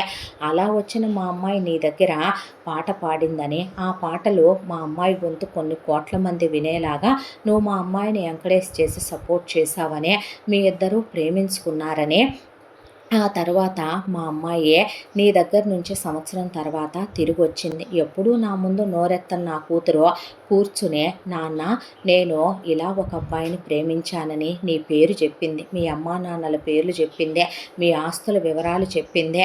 అంతా విన్న నేను వాడి కులం ఏంటి అని అడిగాను. అడిగేసరికి ఇది అని చెప్పి పెద్ద తేడా ఏమీ లేదు నాన్న అనేసరికి నా కూతురు దవడలు వాయించాను. వాళ్ళమ్మ వీపు పగలగొట్టిందే. రూమ్ అరెస్ట్ చేసేసాను. ఆ తర్వాత నువ్వొచ్చావు మీ అమ్మా నాన్నల్ని తీసుకొని, ఊరి పొలిమేరల్లోనే నా మనుషులతో నిన్ను ఆపించేసి కారు కూడా దిగనివ్వకుండా నువ్వు కాలు కింద పెట్టి ఊళ్ళోకి వస్తే మీ కారు మీద పెట్రోల్ పోసి తగలపెట్టిస్తానని ఆ రోజు నాకున్న అహంకారంతో మిమ్మల్ని గెంటేయించాను. తర్వాత నువ్వు మారువేషాల్లో వచ్చావు, బైకుల మీద వచ్చావు, నువ్వు పేరు మార్చుకొని వచ్చావు, అయినా నిన్ను కనుక్కొని రానివ్వకుండా నిన్ను కొట్టినంత పనిచేసి గెంటేయించాను. ఆ తరువాత నా కూతురికి నువ్వు ఫోన్ చేశావు. ఫోన్ చేసి ఎలాగైనా సరే ఇంట్లో నుంచే వచ్చేయమని, నా కూతుర్ని పెళ్లి చేసుకొని అబ్రాడ్ తీసుకెళ్ళిపోతానని, హ్యాపీగా చూసుకుంటానని, ఇలాగే ఉంటే మీ అమ్మా నాన్నలు మారరని, ఒక 10 ఏళ్ల తర్వాత పిల్లలు పుట్టాక మనం తిరిగొద్దామని నువ్వు చెప్పిన మాటలు నేను విన్నాను. మా అమ్మాయిని కొట్టి తీసుకెళ్ళి ఒక గదిలో పడేశాను. ఆ గదిలో ఉన్న పెట్రోల్ క్యాన్లో తీసుకొని మా అమ్మాయి వెనకాల ఉన్న గది నిప్పంటించి ఆ గదిలో తలుపులు పగలగొట్టి బయటకు వచ్చిందే. అక్క నాకు భయం వేస్తుంది, నేను నీతో వస్తానని నా చిన్న కూతురు అనేసరికి పదవే అని తీసుకొని నీకోసమని చాలా దూరం మా అమ్మాయి వచ్చే పరుగులు పెడుతూ ఉండగా అంతా దాంట్లో ఒకచోట మా పెద్దమ్మాయి జుట్టు నాకు దొరికిపోయిందే. అప్పటికే మేము ఎప్పుడైతే వెంట పడ్డామో అప్పుడే మా పెద్దమ్మాయి మా చిన్నమ్మాయితో, చూడవే నీకు బావ ఫోటో తెలుసు, బావని చూశావో, బావతో నేను గడిపిన ప్రతి క్షణం, బావ నన్ను ఎలా ప్రేమించాడో, ఎలా ఆరాధించాడో, బావతో నాకు ఒక్క శోభనం కాలేదు కానీ తను నన్ను ఎన్నిసార్లు ముద్దు పెట్టుకున్నాడో, హగ్ చేసుకున్నాడో, ఎన్ని గిఫ్ట్లు ఇచ్చాడో, ఎంత ప్రేమగా ఉండేవాడో నీకు చాలాసార్లు చెప్పాను. బావ ఎయిర్పోర్ట్లో ఎదురు చూస్తూ ఉంటాడు, నేను రాకపోతే పిచ్చోడు చచ్చిపోతానని, రేపటికల్లా ఫలానా వాళ్ళ కొడుకు పోయాడని పేపర్లో పడుద్ది చూసుకోమన్నాడు మొండోడు మీ బావ. వెళ్ళే అక్క ఇలా అమ్మా నాన్నలకి దొరికిపోయిందనే, చావనైనా చచ్చుద్దు కానీ నిన్ను తప్ప ఎవరిని చేసుకోదనే, అక్క నీ కోసం మళ్ళీ లేచిపోయైనా వస్తానందని, లేదంటే కనుక అక్క చావులోనైనా వచ్చి నిన్ను కలుసుకుంటానందని వెళ్ళి మీ బావకు చెప్పు, నువ్వు మీ బావని ఏమీ చేసుకోవద్దని, చేసుకుంటే నేను చచ్చినంత ఒట్టే అన్నానని చెప్పవే అని పెద్దది చిన్నదాన్ని పంపించేసిందే. ఆ హడావిడిలో మేము నిజంగానే చిన్నదాన్ని పట్టించుకోలేదు. పెద్ద పిల్ల దొరికేసింది కదా అనే దాంతో తీసుకొచ్చే దవడలు వాయించి లేచిపోతావంటే వాడితో అని చెప్పే ఒక గదిలో విసిరేశాం. నీకు వెంటనే వేరే సంబంధం చూశాను, ఇచ్చి పెళ్లి చేస్తానంటే నేను చావనైనా చస్తాను తప్ప నేనెందుకు చేసుకుంటాను ఇంకో పెళ్ళి. నా పెళ్ళంటూ జరిగితే అది నా మురళితోనే జరగాలి, నా మురళి తప్ప నా ఒంటి మీద ఎవడు చెయ్యేసేది అనే అప్పటికప్పుడు ఉరి బిగిచ్చేసుకుందే. ఆ ఉరి బిగిచ్చేసుకునేటప్పుడు అక్కడి నుంచి నేను చెప్తాను నువ్వు ఆగరా రాముడు అని అరుంధతి బామ్మ చెప్పటం మొదలుపెట్టిందే. ఎందుకోనయ్యా, పోయిన మీ తాతగారు పదే పదే జ్ఞాపకం వచ్చి మనసంతా అల్లకల్లోలంగా అనిపించి తిరిగి వచ్చేసరికి ఈ గొడవంతా తెలిసే పిల్ల ఉరితాడికి వేళ్లాడుతుంది. వీళ్ళిద్దరి దవళ్ళు పగలగొట్టే పిల్లని హాస్పిటల్లో చేర్చాం. లోపల ట్రీట్మెంట్ జరుగుతూ ఉండగా ఇలా వేరే కులం అబ్బాయిని ప్రేమించిందంటే లాగి నా కొడుకు దవడ పగలగొట్టి నా కోడలి మొహం పగలగొట్టాను. నా కోడల్ని ఏమే, నా కొడుకు నీకు నచ్చకుండానే ఒంటి మీద చేయించుకొని కాపురం చేసి ఇద్దరు ఆడపిల్లల్ని కన్నావా? కన్న తల్లిదండ్రులుగా మీ బిడ్డల్ని మీరు అర్థం చేసుకోవాలి. ఆ అబ్బాయిని పిల్ల పెళ్లి చేసుకుంటానందంటే వాళ్ళని పిలిచి నువ్వు మాట్లాడావా? వాళ్ళ గురించి ఎంక్వైరీ తీసావా? వాళ్ళు ఎలాంటి వాళ్ళో నీకు తెలుసా? కులం ఏంట్రా కులం? అసలు మీ నాన్నగారికి నాకు నువ్వెలా చెడబుట్టావురా దరిద్రుడా? మీ నాన్నగారు మతాంతర కులాంతర వివాహాలు చేసేవాడు ఆయన. కలిసి ఉండాల్సిన పిల్లలు వాళ్ళ మనసుల్లో ఒకళ్ళ మీద ఇంకొకళ్ళకు ఉండాల్సింది ప్రేమ, అనురాగం, ఆత్మీయత, చివరి వరకు కలిసి ఉంటాననే ఒకళ్ళకొకళ్ళు ఇచ్చుకునే కమిట్మెంట్ రా ఈడియట్. డిగ్రీ వరకు చదువుకున్నావు స్టూపిడ్ ఫెలో, నీకు అది కూడా తెలియలేదా అనే వీడిని నేను కొట్టి కోపగించుకొని మన పిల్లల సుఖం గురించి మనం ఆలోచించాలి. ఊళ్ళో వాడేమంటాడు, ప్రపంచం ఏమంటది, లోకం ఏమంటది అని ఆలోచిస్తే కరెక్టే నువ్వు అనుకున్నట్టు కొంతమంది చీప్ ఫెలోస్ ఉంటారో, డబ్బుల కోసం మోసపూరిత మాటలు చెప్పి పిల్లల్ని మాయ చేసి వాడుకుని వదిలేస్తారో, అలాంటి వాళ్ళకి మనం ఎందుకు పిల్లనిస్తాం? చిన్నప్పటి నుంచే వాళ్ళని తొక్కి నార తీసేసి పెంచుకొచ్చారో, ఇప్పుడు వాళ్ళ లైఫ్లో నువ్వే డిసైడ్ చేసేద్దాం అనుకుంటే రేపు నువ్వు నీ కూతురు మెడలు వంచి పెళ్లి చేయగలవు, కాపురం కూడా చేయించగలవా? గుర్రాన్ని నీటి దాకా తీసుకెళ్ళగలవు, నీరు తాగించగలవా? పెళ్ళయ్యాక లేచిపోతే పోయేది ఎవరు పరువురా, బుద్ధి తక్కువ వెధవా అన్న తర్వాత నా కొడుకు వాళ్ళు మారారో, చేసింది తప్పని తెలుసుకున్నారో, నన్ను క్షమించమని అడిగారో, ఆ తర్వాత మిమ్మల్ని పిలిపించి మాట్లాడదామని అనుకుంటూ ఉండగా డాక్టర్ మమ్మల్ని రమ్మంటే వెళ్ళి నా మనవరాల దగ్గరికి వాళ్ళ అమ్మ నాన్న కౌగిలించుకో నేర్చే పిల్ల కాళ్ళు చేతులు పట్టుకొని బ్రతిమిలాడే, నీకే ఇచ్చి పెళ్లి చేస్తాం, నువ్వు మంచోడివైతే నిన్ను పిలిపించి మాట్లాడనే నేను హామీ ఇచ్చి వీళ్ళతో ఇప్పించాను. నన్ను కౌగిలించుకో నేర్చి తను చాలా మంచోడు నానమ్మ, పిచ్చోడు, నేను లేకపోతే బ్రతకలేడే, చచ్చిపోతాడో, తనకి నేనంటే ఎంత ఇష్టమో తెలుసా నానమ్మ అనే మీ ప్రేమ విషయాలన్నిటి గురించి చెప్తూ ఉన్న మా సరిగమ ఇవన్నీ పదనిసకి తెలుసనే నేను అసలు స్టార్టింగ్ నుంచి ప్రతి ఒక్కటి చెల్లితో పంచుకున్నాననే, చిన్నప్పటి నుంచి కూడా చెల్లితో నేను అన్నీ చెప్పుకుంటాననే. ఒకరోజు నేను ఇలాగే మురళి నాతో ఎంత ప్రేమగా ఉంటాడో, నన్ను ఎన్నిసార్లు కౌగిలించుకున్నాడో, ముద్దులు పెట్టుకుంటాడో, నన్ను ఎలా దగ్గరికి తీసుకుంటాడో, నాకేమేం గిఫ్ట్లు కొనిచ్చాడో, డ్రెస్సులు కొనిచ్చాడో, నన్ను వదిలి అసలు ఉండడని చెప్తే, అక్క నాన్న రేపు నాకు పెళ్లి చేస్తాడు ఒక అబ్బాయిని చూసి, కానీ ఆ అబ్బాయి బావలానే ప్రేమిస్తాడా, బావలానే రొమాంటిక్గా ఉంటాడా అని నన్ను అడిగింది నానమ్మ. అంత మంచోడు మురళి తెలుసా, మీరు చూసే అరేంజ్డ్ మ్యారేజ్ పెళ్లి కొడుకుల కన్నా కూడా దానికే అంత బెటర్ బెస్ట్ అనిపించాడంటే ఎంత మంచోడు అనుకుంటున్నావు. చెల్లిని పంపించానే చచ్చిపోతానన్నాడు నానమ్మ. నా కోసం చెల్లి వెళ్ళి ఆపే ఉంటదే అని చెప్పి అదే మాట్లాడుతూ ఉండగానే ఒక్కసారిగా దాని గొంతులో బాగా నొప్పి వచ్చేసిందే. వెంటనే డాక్టర్ని పిలిచేసరికి డాక్టరు ఈ అమ్మాయి గొంతు నరాలు నొక్కుకుపోయినాయి, ఇక మీదట ఈ అమ్మాయి శాశ్వతంగా మాట్లాడలేకపోవచ్చు అనేసరికి కాగితం మీద అదేమని రాసిచ్చిందో తెలుసా అయ్యా, ఇదిగో కాగితం అనే ఆవిడ ఓపెన్ చేసిస్తే, నా మురళి నేను మూగదాన్నైనా కుంటిదాన్నైనా గుడ్డిదాన్నైనా ఒళ్ళు కాలిపోయినా నేను ఎలా ఉన్నా సరే వాడు నన్ను ప్రేమిస్తాడు, నన్ను పెళ్లి చేసుకుంటాడు, నన్ను తప్ప పరాయి ఆడదాన్ని కల్లో కూడా తలుచుకోడు, నా స్థానంలో ఎవరిని ఊహించుకోడనే రాసిచ్చిన మాటలు చూసే మురళి ఒక్కసారిగా షాక్ అయిపోయాడు. అంటే బామ్మ ఆ రోజు ఎయిర్పోర్ట్కి వచ్చిందే పదనిస బాబు, సరిగమ కాదు అనేసరికి మురళి బిత్తరపోయాడు. ఆ రోజు జరిగిందంతా ఒక్కసారిగా గుర్తు తెచ్చుకున్నాడు. పరిగెత్తుకుంటూ వచ్చిన అమ్మాయిని తను గట్టిగా కౌగిలించుకొని డీప్గా ఎయిర్పోర్ట్లో లిప్ లాక్ పెట్టాడు.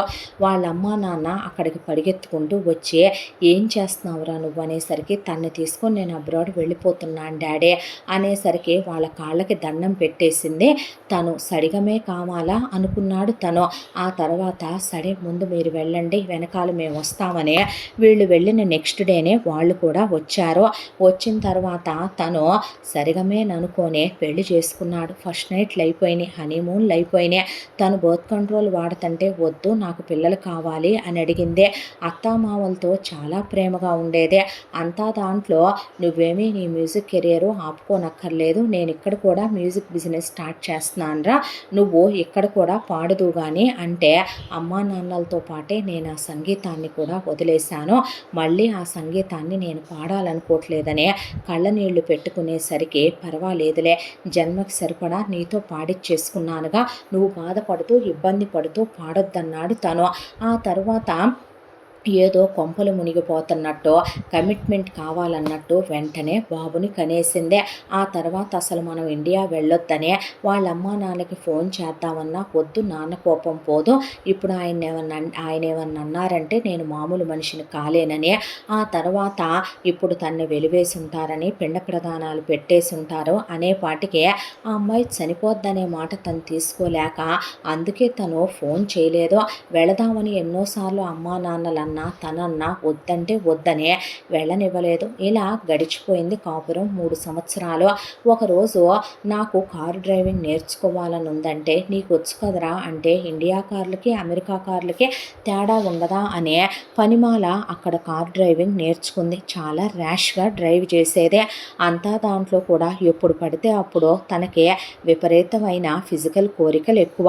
రమ్మనమనేది, ఆఫీస్కి వచ్చి తనని తీసుకొచ్చేది. తన వైఫ్ తన మీద కాకపోతే ఎవరి మీద ఎక్స్పెక్టేషన్స్ ఉంటాయి అనుకునేవాడు.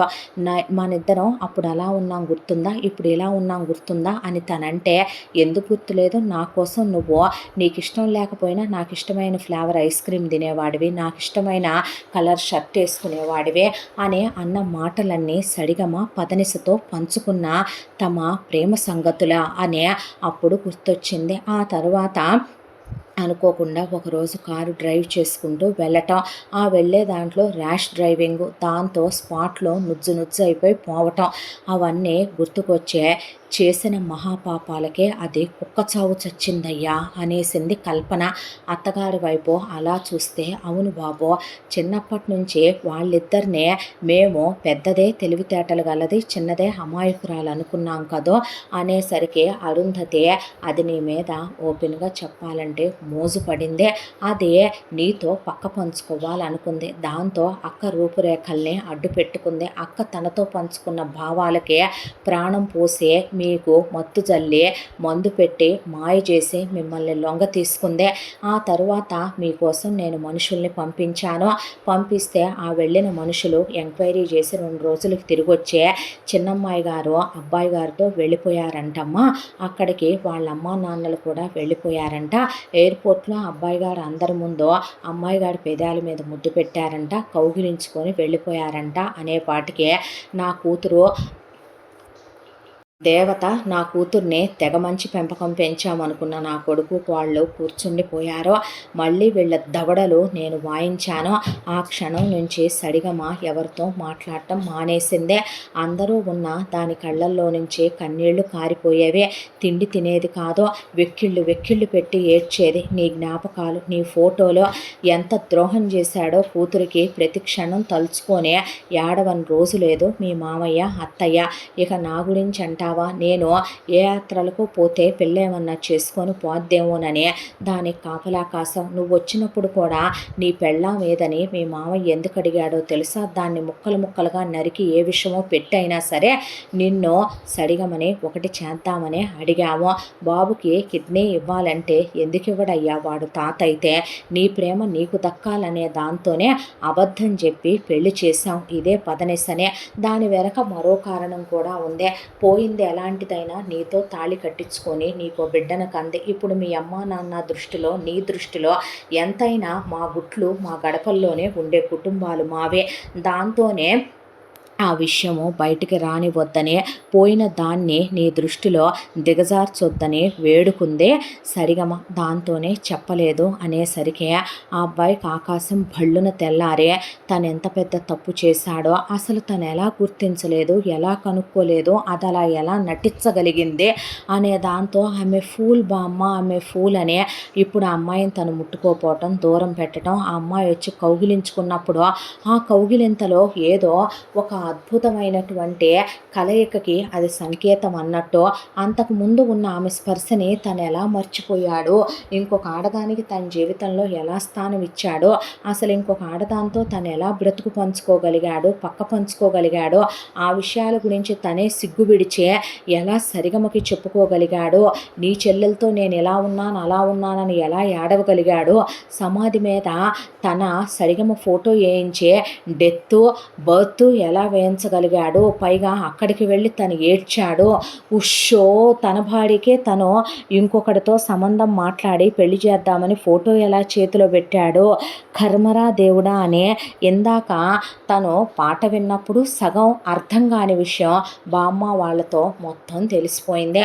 తెలిసిపోయిన తర్వాత బామ్మ నేను అర్జెంటుగా వెళ్ళాలి, మీరు మెల్లగా బయలుదేరి మన ఇంటికి వచ్చేయండి అని ఎంత ఫాస్ట్గా వెళ్తున్నాడో ఆలోచించుకోకుండా ఇంటి దగ్గరికి వెళ్ళేసరికి ఆ అమ్మాయి అలా నుంచునేసరికి కౌగిలించుకొని ఆ అమ్మాయి కాళ్ళు పట్టుకొని వెక్కిళ్ళు వెక్కిళ్ళు పెట్టేడ్చే ఐఎమ్ రియల్లీ సారీ రా బామ్మ, వాళ్ళు జరిగిన విషయం చెప్పారు. అసలు నేనెలా అలా చేయగలిగానో, నేనెలా నీ చెల్లెల్ని నువ్వని పెళ్లి చేసుకున్నాను అనేసరికి వాళ్ళ అమ్మ నాన్నలు నిర్ఘాంతపోయి ఏమిట్రా వాగుతున్నావు అనేసరికి అవును నాన్న తిను సరిగమ. ఏంటి అంటే అవును నాన్న పోయింది పదనిస అని జరిగిందంతా చెప్పుకొస్తే వాళ్ళు షాకులో కూర్చుండిపోయారు.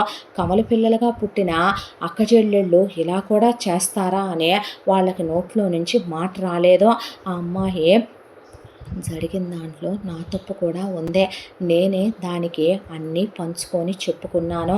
పెద్దవాళ్ళు ఒక మాట అంటూ ఉంటారు కదా, మనం భార్యాభర్తల మధ్య విషయాలు కానీ, ప్రేమికుల మధ్య విషయాలు కానీ మనతోనే ఉంచుకోవాలి కానీ స్నేహితురాళ్ళకనో, స్నేహితులే కదా అని అమ్మాయిలు అబ్బాయిలు ఎవరితోనూ పంచుకోకూడదు. సొంత తోబుట్టువులతో అయినా, బంధువులు చుట్టాలతో అయినా, కన్న తల్లిదండ్రులతో అయినా చెప్పకూడదంటారు. అలాంటిది దానికే నీ గురించి అన్నీ నేను చెప్పటం వల్లేగా నీ మీద దానికి మోహం, మోజు, కోరిక, వ్యామోహం కలిగాయి. బహుశా అది ఎలాంటి పాపాలు చేసేనేమో. నేను ఆ రోజు వచ్చినప్పుడు కూడా సమాధిని స్పృశించి ఒక్కటే అనుకున్నాను, నా జీవితం నువ్వు కావాలనుకున్నావో, నువ్వు అబద్ధంగా వెళ్ళావు, నిజాన్నే దాచి నీడలా ఉన్నావో, దేవుడు నువ్వు చేసే పాపం ఇక చాలనుకున్నాడేమో. నా కన్నీళ్లతో ఆయన పాదాలు తడిచిపోయి నేను రోజు చేసే అభిషేకంలో ఆయన ముద్దయిపోయి అందుకే నువ్వు కుక్క చావు చావాలని రాసుండి ఇలా పోయావేమో అనే. అందుకే ఆ రోజు దాని సమాధి దగ్గర కూర్చుంటే నా కళ్ళల్లోంచి నీళ్లు కారిపోయినాయి అని తప్పు నీది కానప్పుడు నీదని ఎలా అనగలుగుతానో, ఒక్కసారి నన్ను కౌగిలించుకొని ముద్దు పెట్టుకుంటావురా అనేసరికి ఆ అమ్మాయిని కౌగిలించుకొని డీప్గా ముద్దు పెట్టుకున్నాడు. వచ్చిన వాళ్ళందరూ ఈ షో మొత్తానికి పిల్లలు కలిశారులే అనుకున్నారు వీళ్ళు. ఆ తర్వాత ఆ అమ్మాయిని తీసుకొని హనీమూన్కి అబ్రాడే వెళ్ళాడు. వెళ్ళి అసలు సమాధి లేపిచ్చి అవతల పడేయించుదాం అనుకుంటే వద్దని, అది ఎలాంటిదైనా చిన్నప్పటి నుంచి దాన్ని నేను అమ్మలా దగ్గరికి తీసి పెంచానని దాని సమాధి పగలగొట్టి ఇప్పుడు పోయిన దాని ఆత్మ కూడా శాంతి లేకుండా చెయ్యొద్దన్నాక ఫోటో మార్పిచ్చి పేరు మార్పిచ్చే బర్త్ డేటు ఎటు ఒకటే కాబట్టి డెత్ డేట్ మాత్రం అక్కడ వేయించాడు. ఆ తర్వాత మళ్ళీ నేను ఈ ఊరు రాబోయేది లేదు, మళ్ళీ నిన్ను తీసుకొని ఈ దేశానికే నేను రాను, నువ్వు అడిగావుగా ఒక జ్ఞాపకంగా ఉండాలి అని. ఇక్కడ ఈ ఇల్లు ఈ ప్రాపర్టీ ఉన్నంతకాలం నీ చెల్లెలు ఎప్పటికీ ఒక జ్ఞాపకంగా ఇక్కడ ఉండిపోద్దే, నా భార్యగా కాదు నీ చెల్లెలుగా అనేసి ఆ అమ్మాయితో ఫిజికల్గా క్లోజ్ అయ్యి హ్యాపీగా కాపురం చేసుకునే ఇద్దరు ఎలా సంతోషంగా ఆ అమ్మాయితో ఒకప్పుడు తను ఉండాలనుకున్నాడో అలా ఉండి ఇంత అసభ్యకరమైన పని చేసిన ఆడదాన్ని బజార్ దనాలా దిగజారిపోయిందనాలా అసహ్యం వేసింది. తలుచుకోవాలన్నా కూడా ఆమె తాలూకా జ్ఞాపకాలు మెమరీస్ పెళ్ళానికి చెప్పకుండానే మొత్తం తుడిచేసి తీసేశాడు తన లైఫ్లో నుంచి. బాబు దృష్టిలో బాబుకి ఇప్పుడు సడిగమే అమ్మ. ఆ అమ్మాయిని మ్యూజిక్ పరంగా కెరియర్లో చాలా టాప్ ప్లేస్కి తీసుకెళ్ళి నుంచోబెట్టాడు. ఆ తర్వాత ప్రెగ్నెంట్ అయింది. టెస్ట్ చేస్తే డాక్టర్స్ ట్విన్స్ అన్నారు. డాక్టర్ జెండర్ చెప్పమంటే చెప్పనంటే మీరు చెప్పాలి, మాకు అది అవసరం అనేసరికి ఆవిడ వీళ్ళ ఫ్యామిలీ డాక్టర్ కావడంతో ట్విన్స్ బాబులమ్మ అనేసరికి ఓ థ్యాంక్ యూ అనే బయటకు వచ్చి ఏమైందమ్మా అని బామ్మ అంటే, ఆడపిల్లలైతే కడుపు తీసేయించుకుందాం అనుకున్నాను బామ్మ, మగపిల్లలైనా వీళ్ళని పద్ధతిగా పెంచాలి, ఒకడు ప్రేమించిన దాని మీద ఇంకొకడు మోజుపడు, ఒకడు పెళ్ళాం మీద ఇంకొకడు మోజుపడేలానో పెంచకూడదు అనుకుంటున్నాను నానమ్మ నేను అనేసరికి వాళ్ళకి కళ్ళల్లో నీళ్లు తిరిగిపోయినాయి. ఆ తర్వాత ఇద్దరు బాబులు పుట్టారు. పెద్దబ్బాయి పేరు రిషి కాబట్టి రెండో మూడో పిల్లల పేర్లు రోషన్ రోహన్ అని పెట్టుకున్నారు. ఆ తర్వాత ఇక ఆ అమ్మాయి పాటలు పాడుకుంటూ ఆ అబ్బాయి మ్యూజిక్ కంపెనీ నడిపించుకుంటూ ముగ్గురు పిల్లల్ని చూసుకుంటూ అత్తమామల ఊళ్ళో ఉన్న ఆస్తంతా అమ్మేసే సడిగమకే రాసేస్తే మీరు కూడా వచ్చి ఇక్కడే ఉండండి అని తీసుకొచ్చి బామ్మనే అత్తమామల్ని కూడా ఇంట్లో పెట్టుకున్నాడు మురళి. ఆ అబ్బాయి మంచితనం ఎంతో తెలిసి దిగజారిపోయిన తమ చిన్న కూతురు ప్రవర్తనకే అసహ్యం వేసిన వాళ్ళు ప్రశాంతంగా పెద్ద కూతుర్నే ఆ అమ్మాయితో పాటు అల్లుణ్ణి వియ్యాల వారిని పుట్టిన ముగ్గురు పిల్లల్ని చూసుకుంటూ బామ్మ దైవభక్తిలో ఉంటూ ప్రశాంతంగా వాళ్ళ జీవితాలు ఇలా సాగిపోతూ ఈ కథ కంచికి చేరుకుందే. అత్యాశ మనుషుల్ని ఎంతకైనా దిగజారిపోయేలా చేస్తుందంటారో, కామం మనిషిని ఎంత హీనమైనటువంటి పని చేయటానికైనా సిద్ధం చేసుద్దేమో. బహుశా ఈ కథ ద్వారా మనకి తెలుసుకోవాల్సిందే అదేనేమో. కొన్ని విషయాలు ఎవరితో పంచుకోకుండా ఉంటేనే మంచిదే.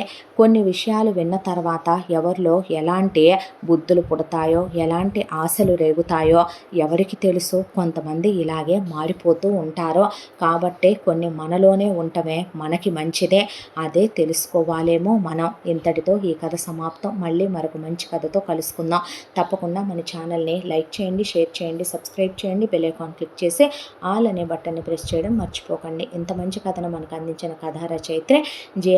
శ్రీనివాస్ గారు. మరో మంచి కథతో కలుసుకుందాం. Thank you so much.